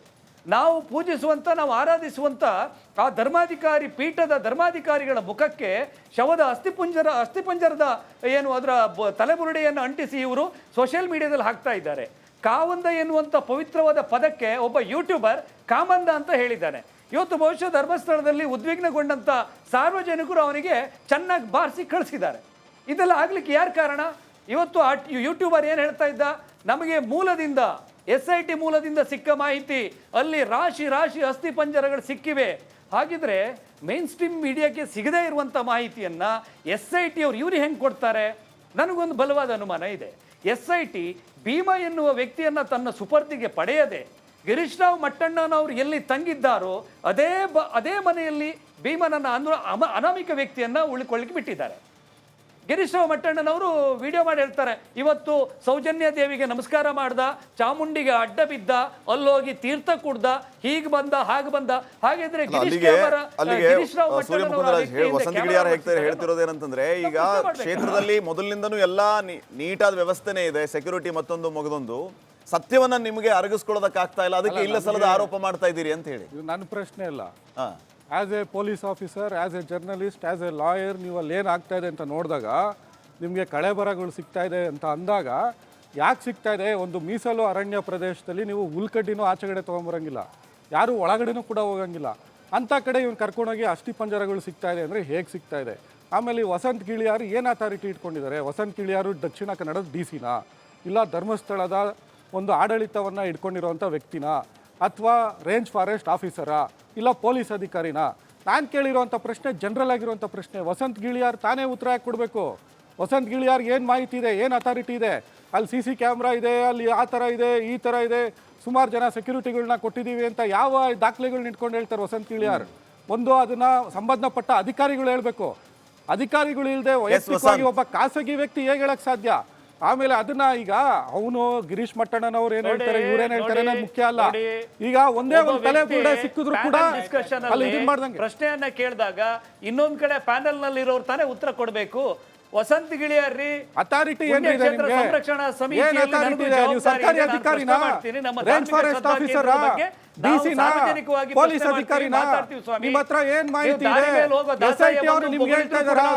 ನೀವು ಈಗ ದಂಡುಪಾಳ್ಯ ಗ್ಯಾಂಗ್ ಇತ್ತು, ದಂಡುಪಾಳ್ಯ ಗ್ಯಾಂಗ್ ಇತ್ತು ಅಂತ ಹೇಳ್ತಾರೆ. ಹಂಗಾರೆ ದಂಡುಪಾಳ್ಯದವರೆಲ್ಲ ಅದನ್ನ ಇದಕ್ಕೆ ಹಾಕೊಳಕ್ಕಾಗತ್ತಾ? ಧರ್ಮಸ್ಥಳದಲ್ಲಿ ಈ ರೀತಿ ಆಗ್ತಾ ಇದೆ ಅಂತ ಹೇಳಿ ಬಂದಾಗ ನೀವು ಯಾಕೆ ಧರ್ಮಸ್ಥಳದವ್ರ ಮೇಲೆ ಹಾಕೊಂತೀರಾ? ಯಾಕೆ ಕುಂಬಳಕಾಯಿ ಕಳ್ಳ ಅಂದ್ರೆ ಹೆಗ್ಲು ಮುಟ್ಟು ನೋಡ್ಕೊಂತೀರಾ? ಯಾಕೆ ಹೆಗ್ಲು ಮುಟ್ಟು ನೋಡ್ಕೊಂತಾ ಇದ್ದೀರಾ? ಕುಂಬಳಕಾಯಿ ಕಳ್ಳ ಅಂದ್ರೆ ತಲೆ ಮುಳ್ಳೆ ಸಿಕ್ಕಿಲ್ಲ, ತನಿಖೆ ಆಗ್ಲಿ ಅಂತ ಹೇಳ್ರಿ ನೇರವಾಗಿ. ಧೈರ್ಯ ಇದ್ರೆ ಹೇಳಿ, ತನಿಖೆ ಆಗ್ಲಿ. ಅವ್ರು ಮಾತಾಡ್ತೀರಾ ತಪ್ಪಿರ್ಬೋದು, ಅವ್ರಿಗೆ ಅವಹೇಳನ ಮಾಡಕ್ ತಪ್ಪಿರ್ಬೋದು, ಹೇಳಿ ತನಿಖೆ ಆಗ್ಲಿ. ನಾವು SITಗೆ ಸಹಕಾರ ಕೊಡ್ತೀವಿ ಅಂತ ಹೇಳಿ. ಯಾಕೆ ಹಿಂಗೆ ಮೈಯೆಲ್ಲ ಕೊಚ್ಕೊಂಡು ಓಡಾಡ್ತೀರಾ? ಯಾಕೆ ಮೈ ಕೊಚ್ಕೊಂಡು ಓಡಾಡ್ತೀರಾ? ಹೋಗ್ಬೇಡಿ ಲಾಯರ್ ಓಡಾಡೋದಲ್ಲ. ನಿಮ್ಗೆ ಅಥಾರಿಟಿ ಇಲ್ಲದೆ ಒಬ್ಬ ಸರ್ಕಾರಿ ಅಧಿಕಾರಿ ಅಲ್ಲದೆ ಇರೋ ನೀವು ಹಿಂಗೆ ಹೇಳ್ತೀರಾ ಅಲ್ಲಿ CC ಕ್ಯಾಮ್ರಾ ಇತ್ತು ಅಂತ? ನಿಮ್ಗೆ ಯಾರು ಕೊಟ್ಟಿದ್ದಾರೆ ಅಥಾರಿಟಿನ? UDR ಇತ್ತು ಅಂದ್ರೆ 280 ಜನ ಸಿಕ್ಕಿ UDR ಇದೆ ಅಂದ್ರೆ ಅವ್ರು ಯಾರು? ಸತ್ತೋಗಿರೋರು ಯಾರು? ಅವ್ರ ಕುಟುಂಬಗಳು ಏನಾದ್ವು?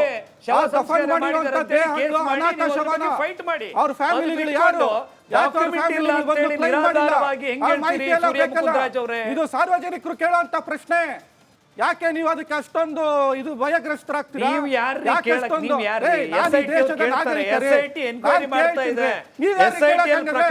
ಗಿರೀಶ್ ಅಂತ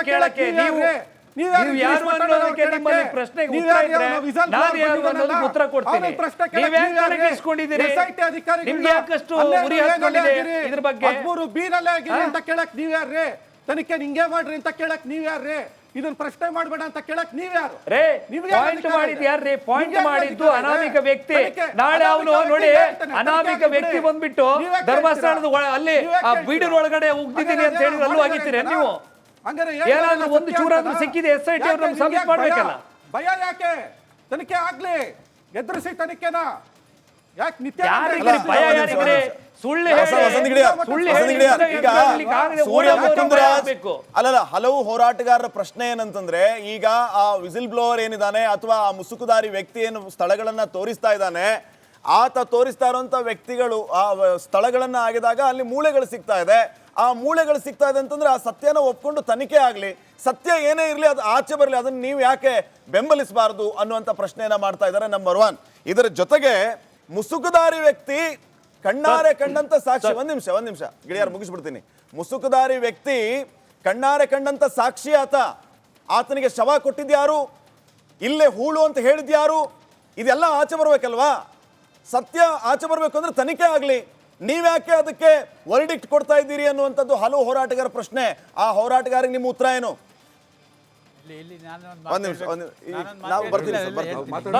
ಈಗ ನಾನು ವಸಂತ ಗಿಳಿಯಾರ್ ಒಂದ್ ನಿಮಿಷ ನಾಗರಾಜ್ ಸರ್ ಮಾತಾಡು. ಒಂದ್ ನಿಮಿಷ ಈಗ ನಾನ್ ಮಾತಾಡ್ಬೋದಾ? ಒಂದ್ ನಿಮಿಷ ಬರ್ತೀನಿ ವಸಂತ್ ಗಿಳಿಯಾರ್, ಒಂದ್ ನಿಮಿಷ. ನಮ್ಮ ಆಂಕರ್ ಅವರು ಒಂದು ಮಾತು ಹೇಳಿದ್ರು, ಕಣ್ಣಾರೆ ಕಂಡ ಸಾಕ್ಷಿ. ಯಾರು ಹೇಳಿದ್ದಾರೆ ಅವನು ಕಣ್ಣಾರೆ ಕಂಡ ಸಾಕ್ಷಿ ಅಲ್ಲ ಅಂತ?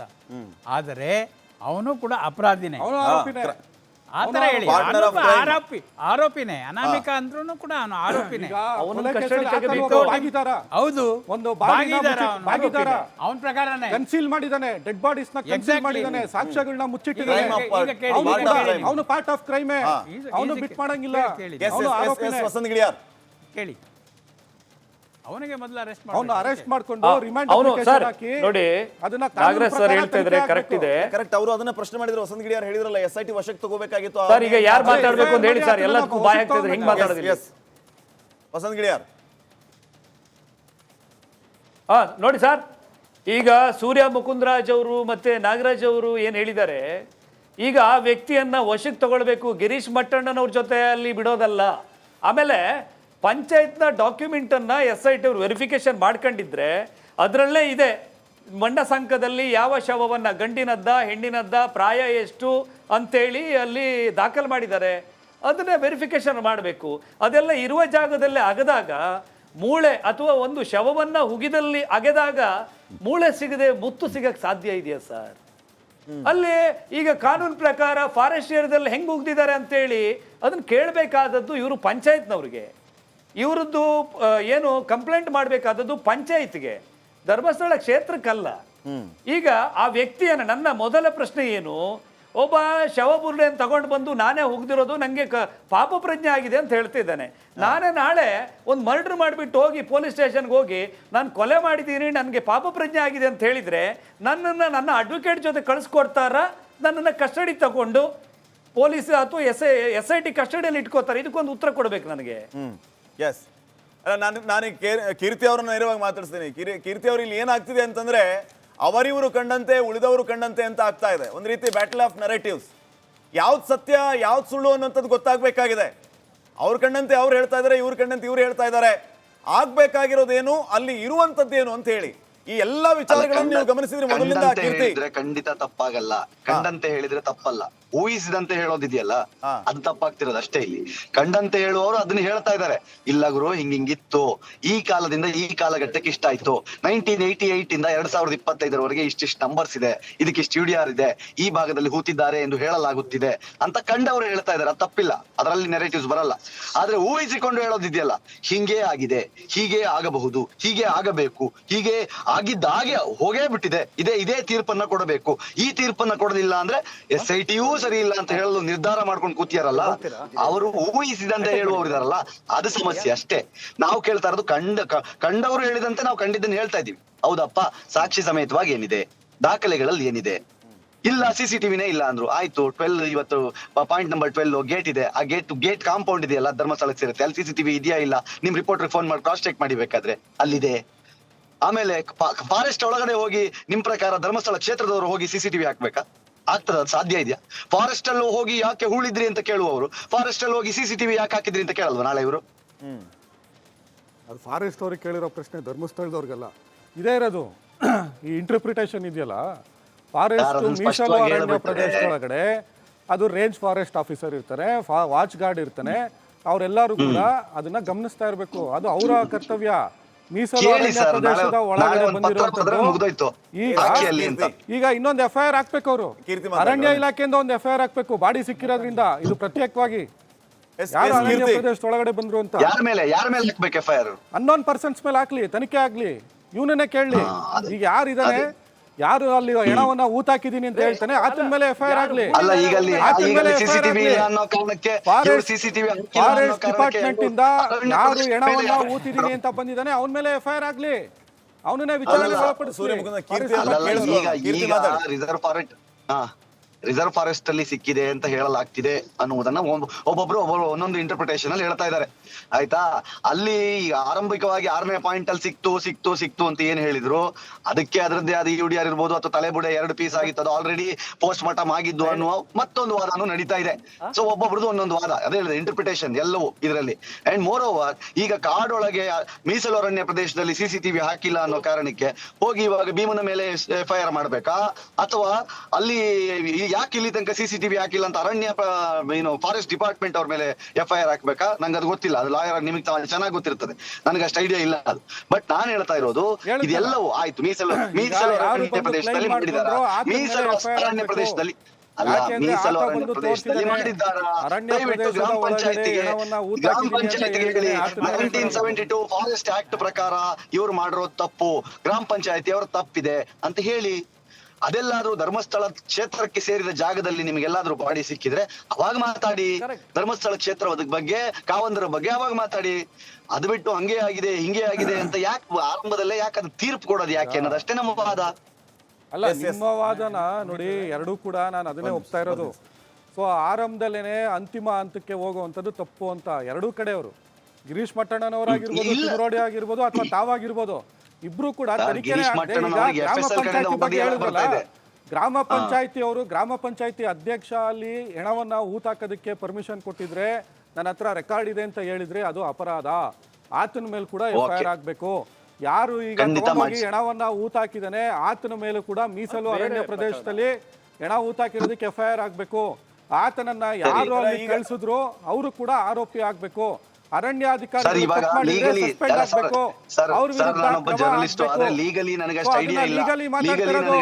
ನಾನು ನಿಮ್ ತರ ಯಾವುದೇ ಬಣವನ್ನ ವಹಿಸ್ಕೊಂಡು ಮಾತಾಡ್ತಾ ಇಲ್ಲ. ನಾನು ಈ ಕಡೆ ನಿಮ್ ಪರಾನೂ ಇಲ್ಲ, ಅವ್ರ ಪರಾನೂ ಇಲ್ಲ, ಮತ್ತೊಬ್ರ ಪರಾನೂ ಇಲ್ಲ. ಗ್ರಾಮ ಪಂಚಾಯತಿ ಯಾವ ರೀತಿ ನಡ್ಕೊಬೇಕಾಗಿತ್ತು, ಕಾನೂನು ಯಾವ ರೀತಿ ಆಗ್ಬೇಕಾಗಿತ್ತು, ಪಾಲನೆ ಆಗ್ಬೇಕಾಗಿತ್ತು ಅನ್ನೋದು ಅಷ್ಟೇ ಮಾತಾಡ್ತಾ ಇದ್ದೀನಿ. ಬೇರೆದ್ರ ಬಗ್ಗೆ ಇಲ್ಲ, ನನಗೆ ಯಾವ ಸೆಂಟಿಮೆಂಟ್ಸ್ ಇನ್ನೊಬ್ರನ್ನ ಹರ್ಟ್ ಮಾಡ್ಬೇಕು ಅನ್ನೋದು ಭಾವನೆಗಳಿಲ್ಲ. ತನಿಖೆ ಯಾವ ರೀತಿ ಆಗ್ತಾ ಇದೆ, ತನಿಖೆ ಯಾವ ರೀತಿ ಆಗ್ತಾ ಇದೆ, ಗ್ರಾಮ ಪಂಚಾಯತಿ ಅವ್ರು ಏನ್ ಕ್ರಮ ತಗೋಬೇಕಾಗಿತ್ತು, ಪೊಲೀಸ್ ಅಧಿಕಾರಿಗಳು ಏನ್ ಮಾಡ್ಬೇಕಾಗಿತ್ತು, ನಾನು ಆರಂಭದ ಚರ್ಚೆಯಿಂದಲೂ ಒಬ್ಬರು ವಿರುದ್ಧನೂ ಮಾತಾಡಿಲ್ಲ. ನೀವು ಆಂಕರ್ ಆಗಿ ನೀವು ಅದನ್ನ ಹೇಳ್ಬೇಕು, ಅವ್ರಿಗೆ ಮನವರಿಕೆ ಮಾಡ್ಕೊಡ್ಬೇಕು. ಆರಂಭದಿಂದ ನನ್ನ ವಾದ ನಡೀತಾ ಇರುವಂತದ್ದು ಕಾನೂನು ಪ್ರಕಾರ ಯಾವ ರೀತಿ ತನಿಖೆ ಆಗ್ಬೇಕು, ಆತನನ್ನ ಕಸ್ಟಡಿ ತಗೊಳ್ಬೇಕು, ಅದೇ ವಿಚಾರ. ನಾನು ಯಾರು ನಿಮ್ಮ ಧರ್ಮಸ್ಥಳದ ಯಾವ ಭಾವನೆಗಳನ್ನೂ ಹರ್ಟ್ ಮಾಡ್ತಾ ಇಲ್ಲ, ನಾನು ಇನ್ನೊಬ್ರು ಪರಾನು ಮಾತಾಡ್ತಾ ಇಲ್ಲ. ಇಲ್ಲಿ ಏನಾಗಬೇಕಾಗಿದೆ, ಯಾವ ರೀತಿ ತನಿಖೆ ಆಗ್ಬೇಕಾಗಿದೆ, ಪೊಲೀಸ್ ಅಧಿಕಾರಿಗಳು ಏನ್ ಮಾಡ್ಬೇಕಾಗಿದೆ, ಅರಣ್ಯ ಅಧಿಕಾರಿಗಳು ಏನ್ ಮಾಡ್ಬೇಕಾಗಿದೆ, ಅದನ್ನ ತನಿಖೆ ಮಾಡಿ. ಅಲ್ಲ, ಈಗ ಒಂದೇ ಒಂದು ವಿಚಾರ, ಕಿರಿತಿ ಅವರ ಈಗ ಸೂರ್ಯ ಮುಕುಂದರಾಜ್ ಕ್ಲೇಮ್ ಮಾಡ್ತಾರಂತ ವಿಚಾರ ಏನಂತಂದ್ರೆ, ಅಲ್ಲಿ ಆಗ್ತಾ ಇರುವಂತ ಫ್ಯಾಕ್ಟ್ಗಳೇನಿದೆ ಅಥವಾ ಆ ಮೂಳೆ ಸಿಕ್ಕಿದೆ ಅಂತಂದ್ರೆ, ಆ ಮೂಳೆ ಸಿಕ್ಕಿದ್ ಯಾರ್ದು ಏನು ಎತ್ತ ಅಂತ ತನಿಖೆ ಆಗ್ಲಿ, ಯಾಕೆ ನಾವು ಮೊದಲೇ ಅದ್ರ ಬಗ್ಗೆ ತೀರ್ಪನ್ನ ಕೊಡ್ತಾ ಇದೀವಿ, ತನಿಖೆ ಆಗ್ಲಿ ಅಂತ ಹೇಳಿ ಅಂತ ಅವ್ರು ಕೇಳ್ತಾ ಇರೋದು, ಅದಕ್ಕೆ ಉತ್ತರ ಕೊಡಿ. ಇಲ್ಲ ಸರ್, ಇವರು ಒಂದ್ ಹೆಜ್ಜೆ ಮುಂದೆ ಹೋಗಿ ಕೇಳ್ತಾ ಇದ್ದಾರೆ, ಏನಂತ, ಮೂಳೆ ಸಿಕ್ಕಿರೋದರ ತನಿಖೆ ಆಗ್ಲಿ ಅಂತ. ಫಸ್ಟ್ ಮಾತಾಡಿ ಮೂಳೆ ಸಿಕ್ಕಿದೆ ಅಂತ ಫಸ್ಟ್ ಹೇಳಿ SIT ಅಂತ ಕೇಳ್ತಾ ಇದ್ದೀನಿ ನಾನು. ಇಲ್ಲಿ ಕೀರ್ತಿ ಅವರು ಬಹಳ ಸ್ಪಷ್ಟವಾಗಿ ಹೇಳಿದ್ದಾರೆ, ಇದಕ್ಕೂ ಧರ್ಮಸ್ಥಳಕ್ಕೂ ನಮ್ಮ ಕ್ಷೇತ್ರಕ್ಕೂ ಸಂಬಂಧ ಇಲ್ಲ. ಏನಾದರೂ ಅವ್ರು ಕಂಪ್ಲೇಂಟ್ ಇದ್ರೆ ಪಂಚಾಯತ್ ಮೇಲೆ ಮಾಡ್ಕೊಳ್ಳಿ, ಕಾನೂನು ಪ್ರಕಾರದ ಪ್ರಕ್ರಿಯೆಗಳನ್ನು ಅವ್ರವ್ರು ನೋಡ್ಕೊಳ್ಳಿ. ಸುಮ್ಮನೆ ಕಾಮಂದ ಇವತ್ತೊಬ್ಬ ಯೂಟ್ಯೂಬಲ್ಲಿ ಗಿರೀಶ್ ಮಟ್ಟಣ್ಣನವ್ರು ಕೂಗ್ತಾ ಇದ್ದಾನೆ, ಹರ್ಷೇಂದ್ರ ಜೈನ್ ಅಂತೇಳಿ ಹೇಳ್ತಾನೆ, ವೀರೇಂದ್ರ ಜೈನ್ ಅಂತ ಹೇಳ್ತಾನೆ. ಯಾಕೆ ಹೀಗೆ ಹೇಳಿದಾಗ ಇವತ್ತು ಧರ್ಮಸ್ಥಳದಲ್ಲಿ ಇವತ್ತು ಉದ್ವಿಗ್ನ ಪರಿಸ್ಥಿತಿ ಸೃಷ್ಟಿಯಾಗಿದೆ. ಇವತ್ತು ಒಂದು ಸ್ಯಾಟಲೈಟ್ ಮೀಡಿಯಾದವ್ರ ಮೇಲೆ ಇವತ್ತು ದಾಳಿಯಾಗಿದೆ. ಸುವರ್ಣ ಟಿವಿಯ ವರದಿಗಾರರ ಮೇಲೆ ಅವರು ಮಹೇಶ್ ಶೆಟ್ಟಿ ತಿಮರೋಡಿ ಕಡಿಯವರು ಹೊಡೆದಿದ್ದಾರೆ. ಇದೆಲ್ಲ ಯಾಕಾಗ್ತಾ ಇದೆ? ಈ ರೀತಿ ಯೂಟ್ಯೂಬ್ನಲ್ಲಿ ಬಂದು ದಿನ ಸುಳ್ಳು ಸುಳ್ಳು ಕಥೆಗಳನ್ನು ಹೇಳೋದಕ್ಕೆ ಇದಕ್ಕೆ ನಮ್ಮ ರಾಜ್ಯ ಸರ್ಕಾರ ನೇರವಾದ ಹೊಣೆ. ನಾವು ಏನು ಈ ಪುಣ್ಯಕ್ಷೇತ್ರ ಸಂರಕ್ಷಣಾ ಸಮಿತಿಯವರು ಇದನ್ನ ಹೈಕೋರ್ಟ್ ಮೂಲಕ ಮಾನಿಟರ್ ಮಾಡಲಿಕ್ಕೆ ನಾವು ರಿಕ್ವೆಸ್ಟ್ ಮಾಡ್ಕೋತಾ ಇದ್ದೀವಿ. ಇದಕ್ಕೊಂದು ಕಾನೂನು ಚೌಕಟ್ಟಿನಲ್ಲಿ ಇದನ್ನು ನಡೆಸಬೇಕು. ಮೀಡಿಯಾ ಟ್ರಯಲ್ ಮಾಡೋದನ್ನು ನಿಷೇಧ ಮಾಡಬೇಕು ಈ ಸಂದರ್ಭದಲ್ಲಿ. ಸುಮ್ಮನೆ ನೋಡಿ, ಇವತ್ತು ಮೀಡಿಯಾದವ್ರ ಮೇಲೆ ಅಟ್ಯಾಕ್ ಆಗ್ತದೆ. ಇಲ್ಲಿ ಯಾಕಾಗ್ತಾ ಇದೆ? ಯೂಟ್ಯೂಬ್ನಲ್ಲಿ ಬಂದು ಸುಳ್ಳು ಸುಳ್ಳೆ ಕಥೆಗಳನ್ನು ಹೇಳುವ ಮೂಲಕ ಇವರು ಈ ಇಡೀ ವ್ಯವಸ್ಥೆಯನ್ನು ಉದ್ವಿಗ್ನಗೊಳಿಸ್ತಾ ಇದ್ದಾರೆ. ಗಿರೀಶ್ ರಾವ್ ಮಟ್ಟಣ್ಣನವ್ರನ್ನ ಬಂಧನಕ್ಕೊಳಪಡಿಸಬೇಕು ಈ ಪ್ರಕರಣದಲ್ಲಿ. ಹೆಂಗೆ ಹೇಳ್ತಾರೆ ಗಿರೀಶ್ ರಾವ್ ಮಟ್ಟಣ್ಣನವ್ರು ಇದರಲ್ಲಿ ನನಗೆ ಆ ವರದಿ ಇದೆ, 14 ವರ್ಷದ ಹೆಣ್ಮಗು, 8 ವರ್ಷದ ಹೆಣ್ಮಗು, ಸುಳ್ಳೆ ಹೆಂಗೆ ಇವ್ರು ಹೇಳಿಕ್ ಸಾಧ್ಯ ಇದೆ? ಇದರಿಂದ ಇಡೀ ರಾಜ್ಯದ ಜನರ ಮನಸ್ಸಲ್ಲಿ ಏನು ಧಾರ್ಮಿಕ ಭಾವನೆಗೆ ನೋವುಂಟಾಗೋದಿಲ್ವಾ ಇದರಲ್ಲಿ? ಕಾರ್ಯಕ್ರಮದ ಕೊನೆ ಭಾಗದಲ್ಲಿ ಇದ್ದೀನಿ, ಸಂಕ್ಷಿಪ್ತವಾಗಿ ರಿಯಾಕ್ಷನ್ ತಗೊಳ್ತೀನಿ. ಕೀರ್ತಿ ಅವರೇ, ಏನಾಗ್ತಾ ಇದೆ ಅನ್ನೋದನ್ನ ಡೇ ಫಸ್ಟ್ ಇಂದ ತಾವು ಗಮನಿಸ್ತಾ ಇದ್ದೀರಿ, ಈಗಲೂ ಕೂಡ ತಾವೆಲ್ಲರೂ ಗಮನಿಸಿದ್ದೀರಿ. ಇವತ್ತು ನೀವು ಸ್ಪಾಟ್ಗೆ ಹೋಗಿದ್ದೀರಿ, ಒಂದು ಕಂಪ್ಲೇಂಟು ಕೊಟ್ಟಿದ್ದೀರಿ. ಏನಾಗ್ತಾ ಇದೆ, ಏನು ಆಗಬೇಕು, ಫೈನಲಿ ನಮ್ಮ ರಿಪಬ್ಲಿಕ್ ಕನ್ನಡದ ಮೂಲಕ ಏನ್ ಹೇಳೋದಕ್ಕೆ ಬಯಸ್ತೀರಿ? ವೆರಿ ಕ್ವಿಕ್ ಅಂಡ್ ಫಾಸ್ಟ್ ಆಗಿ. ಗಿಳಿಯಾರ್ ಅವ್ರು ಹೇಳಿದಾಗೆ ಮೀಡಿಯಾ ಟ್ರಯಲ್ ಸ್ಟಾಪ್ ಆಗ್ಬೇಕು. ಸುಮ್ನೆ SIT ಇಂದ ಮಾಹಿತಿ ಬಂದಿದೆ, ಅಲ್ಲಿಂದ ಮಾಹಿತಿ ಬಂದಿದೆ, FSL ವರದಿ ಬಂದು ನಾನು ಜೋಬಲ್ಲಿ ಇಟ್ಕೊಂಡಿದೀನಿ ಅಂತ ಹೇಳುವವರನ್ನ ಒಳಗಡೆ ಹಾಕಬೇಕು. ಯಾವುದೇ ಕಾರಣಕ್ಕೂ ಅಂತವ್ರನ್ನ ಎಂಟರ್ಟೈನ್ ಮಾಡ್ದೇನೆ ಸ್ವಲ್ಪ ತೆಪ್ಪಗೆ ಕೂತ್ಕೊಳ್ಳೋ ಹಾಗೆ ಮಾಡ್ಬೇಕು. ಅಷ್ಟು ಮಾಡಿದ್ರೆ ಸಾಕು, ಎಲ್ಲವೂ ಆರಾಮಾಗಿರುತ್ತೆ. ಫೈನ್ ಮುಕುಂದರಾಜ್. ಅಷ್ಟೇ. ಈಗ SIT ತನಿಖೆ ಆಗಲಿ, ಅವರು ಮಾಧ್ಯಮಕ್ಕೆ ವರದಿಯನ್ನು ಕೊಡಲಿ, ಏನಾಗ್ತಾ ಇದೆ ಅಪ್ಡೇಟ್ಸನ್ನು ಇನ್ನೂ ಇವತ್ತವರೆಗೂ ಆಚೆಗಡೆ ಬಿಟ್ಟಿಲ್ಲ. ತನಿಖೆಯನ್ನು ಕ್ರಮಬದ್ಧವಾಗಿ ಕಾನೂನುಬದ್ಧವಾಗಿ ನಡೆಸಬೇಕು. ಆ ಬಾಡಿಗಳು ಯಾರ್ದು, ಆ ಸಂಬಂಧಪಟ್ಟ ಶವಗಳಿಗೆ ಏನಾಗಬೇಕು ಅದು ನ್ಯಾಯ ಸಿಗುವಂಥ ಕೆಲಸ ಆಗಲಿ. ಇನ್ನು ಇವ್ರು ಹೇಳ್ದಂಗೆ ಆ ಥರ ಯಾವುದೇ ಸುಳ್ಳು ಆರೋಪಗಳನ್ನು ಮಾಡುವಂಥದ್ದು ತಪ್ಪು. ಆ ರೀತಿ ಆಗುವಂಥದ್ದಿದ್ರೆ ಅವರು ದೂರು ಕೊಟ್ಬಿಟ್ಟು ಕಾನೂನು ಪ್ರಕಾರ ಕ್ರಮ ತಗೊಳ್ಳಿ ಅವ್ರ ವಿರುದ್ಧ. ಯಾಕೆಂದರೆ ಉದ್ವಿಗ್ನ ಪರಿಸ್ಥಿತಿ ನಿರ್ಮಾಣ ಆಗಬಾರ್ದು. ಕೈ ಮಿಲಾಯಿಸುವಂಥದ್ದು, ಕಾನೂನು ಸುವ್ಯವಸ್ಥೆಗೆ ಧಕ್ಕೆ ಹಾಕುವಂಥದ್ದು ಎರಡೂ ಕಡೆಯಿಂದ ಆಗುವಂಥದ್ದು ತಪ್ಪಬೇಕು. ಅದಾದ್ರೇ ಸೂಕ್ತವಾದಂಥ. ವಸಂತ್ ಗಿಳಿಯಾರ್, ಕೊನೆಯದಾಗಿ ಸಂಕ್ಷಿಪ್ತವಾಗಿ ಏನಾದರೂ ಹೇಳಿಕಿದೆಯಾ? ನೋಡಿ ಸರ್, ಇವತ್ತು ಇದನ್ನ ಹೈಕೋರ್ಟ್ ಮೂಲಕ ಮಾನಿಟರ್ ಮಾಡಬೇಕು. ಅದರ ಬಗ್ಗೆ ನಾವು ಸುಪ್ರೀಂ ಕೋರ್ಟ್ ವಕೀಲರ ಮೂಲಕ ನಾವು ನಮ್ಮ ಪುಣ್ಯಕ್ಷೇತ್ರ ಸಂರಕ್ಷಣಾ ವೇದಿಕೆಯವರೇ ನಾವು ಕಾನೂನು ಹೋರಾಟವನ್ನು ನಡೆಸ್ತೇವೆ. ಮೀಡಿಯಾ ಟ್ರಯಲ್ ಅನ್ನ ಇಮಿಡಿಯೇಟ್ಲಿ ಸ್ಟಾಪ್ ಮಾಡಬೇಕು. ಸೋಷಿಯಲ್ ಮೀಡಿಯಾದಲ್ಲಿ ಇದ್ರ ಬಗ್ಗೆ ಸುಳ್ಳು ವರದಿಯನ್ನ ಕೊಟ್ಟವರನ್ನ ಆ ಮೊದಲು ಯೂಟ್ಯೂಬರ್ಸ್ಗಳ ಮೇಲೆ ಪ್ರಕರಣವನ್ನ ದಾಖಲು ಮಾಡಬೇಕು, ಅಥವಾ ಅವರಿಗೆ ಈ ಕಾನೂನು ಪ್ರಕಾರವಾದಂಥ ಶಿಕ್ಷೆ ಆಗೋದನ್ನ ಮಾಡಬೇಕು. ಆಗ್ಲೇ ಹಿರಿಯ ಅಧಿಕಾರಿಯೊಬ್ರು ಹೇಳಿದ್ರು, ಪ್ರತಿದಿನ ಮೀಡಿಯಾಕ್ಕೆ ಒಂದು ಬಿಟ್ಸ್ ಅನ್ನ ಕೊಡ್ಲಿ, ಇವರು ಮೀಡಿಯಾಕ್ಕೆ ಒಂದು ಸ್ಟೇಟ್ಮೆಂಟ್ ಅನ್ನ ಅಥವಾ ಪ್ರೆಸ್ ರಿಲೀಸ್ ಅನ್ನ ಕೊಡ್ಲಿ, ಇವತ್ತು ಇಷ್ಟು ಮಾಡಿದೀವಿ, ಹೀಗೆ ಸಿಕ್ಕಿದೆ, ಅದು ತನಿಖೆ ಆಗ್ತಾ ಇದೆ ಅಂತ ಹೇಳಿ. ಸುಮ್ಮನೆ ಗೊಂದಲ ಯಾಕೆ? ಮೊನ್ನೆ ಚಾನಲ್ ಅಲ್ಲಿ 12 ಅಸ್ಥಿ ಪಂಜರ ಸಿಕ್ಕಿದೆ ಅಂತ ಹೇಳ್ತಾರೆ. ಇದೆಲ್ಲ ಸರಿಯಲ್ಲ, ಇದನ್ನೆಲ್ಲ ಮಾಡಬಾರ್ದು ಅನ್ನೋದು ನಮ್ಮ ವಿನಂತಿ. Okay Vasanth Giliyar, okay. ನೋಡಿ, SITನವರು ಇದು ಒಂದು ಬಹಳ ಗಂಭೀರವಾದಂಥ ವಿಷಯ ಅಂತ ಪರಿಗಣಿಸಿ ಸಾರ್ವಜನಿಕರಿಗೆ ಬಹಳಷ್ಟು ಇಂಟ್ರೆಸ್ಟ್ ಇದೆ. ಅಂದರೆ ಯಾರಿಗೂ ಬೇಕಾದರೂ ಇರ್ಬೋದು, ಪರ ಅಥವಾ ವಿರೋಧ ಅಂತ ಪ್ರಶ್ನೆ ಇಲ್ಲ. ಸಾರ್ವಜನಿಕ ಕ್ಷೇತ್ರದಲ್ಲಿ ಬಹಳಷ್ಟು ಗಂಭೀರವಾಗಿ ಒಂದು ಆಸಕ್ತಿ ಮೂಡಿದೆ. ಅಷ್ಟೇ ಅಲ್ಲ, ಒಂದು ಆಂಗ್ಸೈಟಿ ಇದೆ. ಈ ಆಂಗ್ಸೈಟಿ ಇರೋದ್ರಿಂದ ಆಗಾಗ ಮೀಡಿಯಾಗೆ ಬ್ರೀಫ್ ಮಾಡಬೇಕು ಯಾರು SIT ಟೀಮ್ನವರು. ಫೈನ್ ಸಾಕಷ್ಟು ವಿಚಾರಗಳ ಬಗ್ಗೆ, ಇನ್ವೆಸ್ಟಿಗೇಷನ್ ಬಗ್ಗೆ ಹೇಳಿ ಅಂತ ಹೇಳೋದಿಲ್ಲ. Yes, okay. So thank you very much Vasanth Giliyar, ಹಾಗೇನೆ ಕಿರಿಕೀರ್ತಿ, ಸೂರ್ಯ ಮುಕುಂದರಾಜ್, ಹಾಗೇನೆ ಬಾಲನ್ ಅವರು ಕೂಡ ಆರಂಭದಲ್ಲಿ ಜಾಯ್ನ್ ಆಗಿದ್ರು, ಅವ್ರಿಗೂ ಕೂಡ ಧನ್ಯವಾದ. ಹಾಗೇನೆ ದಿನೇಶ್ ಅವರು ಕೂಡ ಜಾಯ್ನ್ ಆಗಿದ್ರು, ನಾಗರಾಜ್ ಸರ್, ಎಲ್ರಿಗೂ ಕೂಡ ಧನ್ಯವಾದಗಳನ್ನ ಹೇಳ್ತಾ, ಸತ್ಯ ಏನು ಅಂತದ್ದು ಗೊತ್ತಾಗ್ಲಿ, ಯಾರು ಕುಮ್ಮಕ್ಕಿದೆಯೋ, ಅದರ ಹಿಂದೆ ಯಾರು ಷಡ್ಯಂತ್ರ ಇದೆಯೋ, ಇತ್ಯಾದಿ ಎಲ್ಲದಕ್ಕೂ ಕೂಡ ತಾರ್ಕಿಕ ಅಂತ್ಯ ಅನ್ನುವಂಥದ್ದು ಬೇಕಾಗುತ್ತೆ. ಆ ಅಂತ್ಯ ಸತ್ಯ ಗೊತ್ತಾಗೋದರ ಮೂಲಕ ಅಂತ್ಯವಾಗಲಿ ಅನ್ನುವಂಥದ್ದು ಈಗ ಎಲ್ಲರೂ ಬಯಸ್ತಾ ಇರುವಂತಹ ವಿಚಾರ. ಇದಾಗಿತ್ತು ಇವತ್ತಿನ ಮಹಾಭಾರತ ಮಹಾ ಡಿಬೇಟ್ ವಿಶೇಷ ಕಾರ್ಯಕ್ರಮ. ನೋಡ್ತಾ ಇರಿ ರಿಪಬ್ಲಿಕ್ ಕನ್ನಡ, ಇದು ನಿಮ್ಮ ಧ್ವನಿ. ನಮಸ್ಕಾರ. ಗಂಟು ಕಟ್ಟಿಕೋ ಲವಂಗ, ಹಸಿರು ಏಲಕ್ಕಿಯಿಂದ ತುಂಬಿದ MDH T+ ಮಸಾಲೆ.